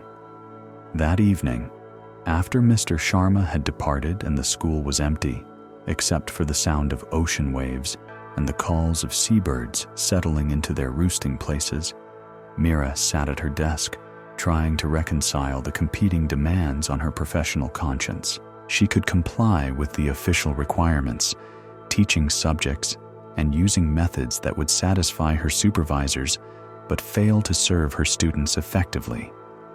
This would protect her career, but would transform her from an educator who made a real difference in children's lives into a bureaucratic functionary going through prescribed motions. Or she could continue teaching in ways that truly benefited her students, knowing that this choice would likely lead to official sanctions, possible termination, and the end of her ability to serve the community through education. The choice seemed to be between professional survival and educational integrity, between following rules that protected her position and following principles that justified her work. But as Mira sat in the quiet classroom, looking at the simple desks where her students learned skills that genuinely improved their lives, she began to understand that the choice was actually more complex than it initially appeared. The question was not just about what was best for her students in the immediate term, but about what approach to education would create the most beneficial long-term consequences for everyone involved. If she compromised her teaching methods to satisfy bureaucratic requirements, she would indeed preserve her position and continue having access to her students. But she would be modeling for them that adapting to authority was more important than maintaining integrity, that following rules mattered more than achieving genuine results. On the other hand, if she maintained her educational principles despite official disapproval, she might lose her formal position, but would demonstrate that some values are worth defending even when such defense is costly. Moreover, there was a third possibility that she had not fully considered.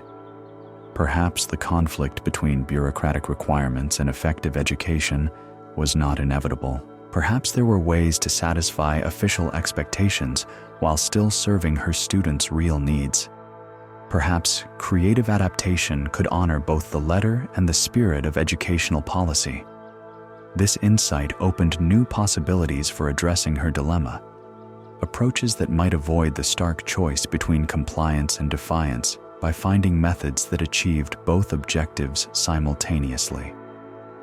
Over the following weeks, Mira began developing innovative teaching strategies that incorporated the required curriculum subjects while maintaining their practical relevance to her students' lives. She taught the mandated mathematics concepts using examples from fishing, boat building, and maritime commerce. She covered the required science topics through investigations of ocean conditions, weather patterns, and marine biology that directly connected to her students' daily experiences. For literature classes, she used the official reading lists but supplemented them with local stories and oral traditions that helped students understand how universal human themes appeared in their own cultural context. She maintained the prescribed schedule by offering flexible attendance options that accommodated fishing season demands while ensuring that students could complete required coursework. Most importantly, she began documenting the effectiveness of these adapted approaches, keeping careful records of student progress, collecting examples of how the education her students received translated into practical benefits for their families and community. When Mr. Sharma returned for his follow-up visit, Mira was able to demonstrate that her students were indeed learning the required curriculum content, achieving satisfactory performance on standardized assessments, and developing the academic skills that educational policy was designed to foster. But she was also able to show how these academic achievements were enhanced rather than compromised by their connection to practical applications. How students learned more effectively when abstract concepts were grounded in familiar experiences. How education that respected local knowledge created deeper understanding than education that ignored cultural context. Mr. Sharma, despite his initial skepticism, found it difficult to argue with the evidence of student success that Mira presented. Her innovative methods were producing the results that educational policy aimed to achieve, while also serving the specific needs of her rural community. This story shows us how apparent conflicts between competing responsibilities can sometimes be resolved through creative approaches that honor the underlying purposes of each obligation. Mira discovered that the choice between following rules and serving students was a false dilemma, that genuine solutions often require moving beyond either-or thinking to find both and possibilities. Buddhism teaches that wisdom often lies not in choosing between competing goods, but in finding ways to integrate different values into approaches that serve all legitimate interests simultaneously. Let us rest here in the gentle space between breaths. Notice how your inhale and exhale work together rather than competing with each other, how they create a rhythm that sustains life through cooperation rather than conflict. This is how wisdom works as well, integrating rather than dividing, finding harmony between different truths rather than choosing sides. Feel your body completely supported, needing no effort or tension to remain comfortable and safe. Allow your breathing to become even softer, your muscles to release even more deeply into relaxation. Rest in the understanding that you already possess the wisdom to navigate life's apparent contradictions with grace and creativity. The stories we have shared reveal not just individual consequences, but universal principles: that integrity creates its own protection, that honesty builds bridges stronger than any deception, that love given freely returns multiplied beyond measure. Your own life is the story you are writing with each choice, each breath, each moment of awareness. The invisible threads of karma weave through every interaction, every decision, every intention you hold in your heart. But you are not caught in this web. You are the weaver, creating patterns of beauty or discord through the quality of your daily actions. Feel your heartbeat now, steady and reliable, pumping life through your body without your conscious direction. This is how wisdom works. When we align with truth, everything flows naturally, effortlessly supporting our genuine well-being and the well-being of all beings around us. Let your breathing become so gentle it barely stirs the air, so peaceful it mirrors the vast stillness that holds all movement, all stories, all possibilities. Your thoughts can settle like leaves drifting to earth after autumn wind, coming to rest in the deep quiet that is your essential nature. There is nothing left to understand, nothing to achieve, nowhere to go but deeper into this moment of perfect rest. You are held by the same invisible forces that guide stars in their courses and seasons in their turning. An intelligence so vast and loving, it knows exactly how to care for you while you sleep. The teachings dissolve now into pure peace, pure presence, pure gratitude for this brief time we have shared in the exploration of truth. May these insights become your companions in darkness and light, in challenge and celebration, in all the seasons of your unfolding life. Sleep well, dear friend, and thank you for joining us at Sleepy Monk.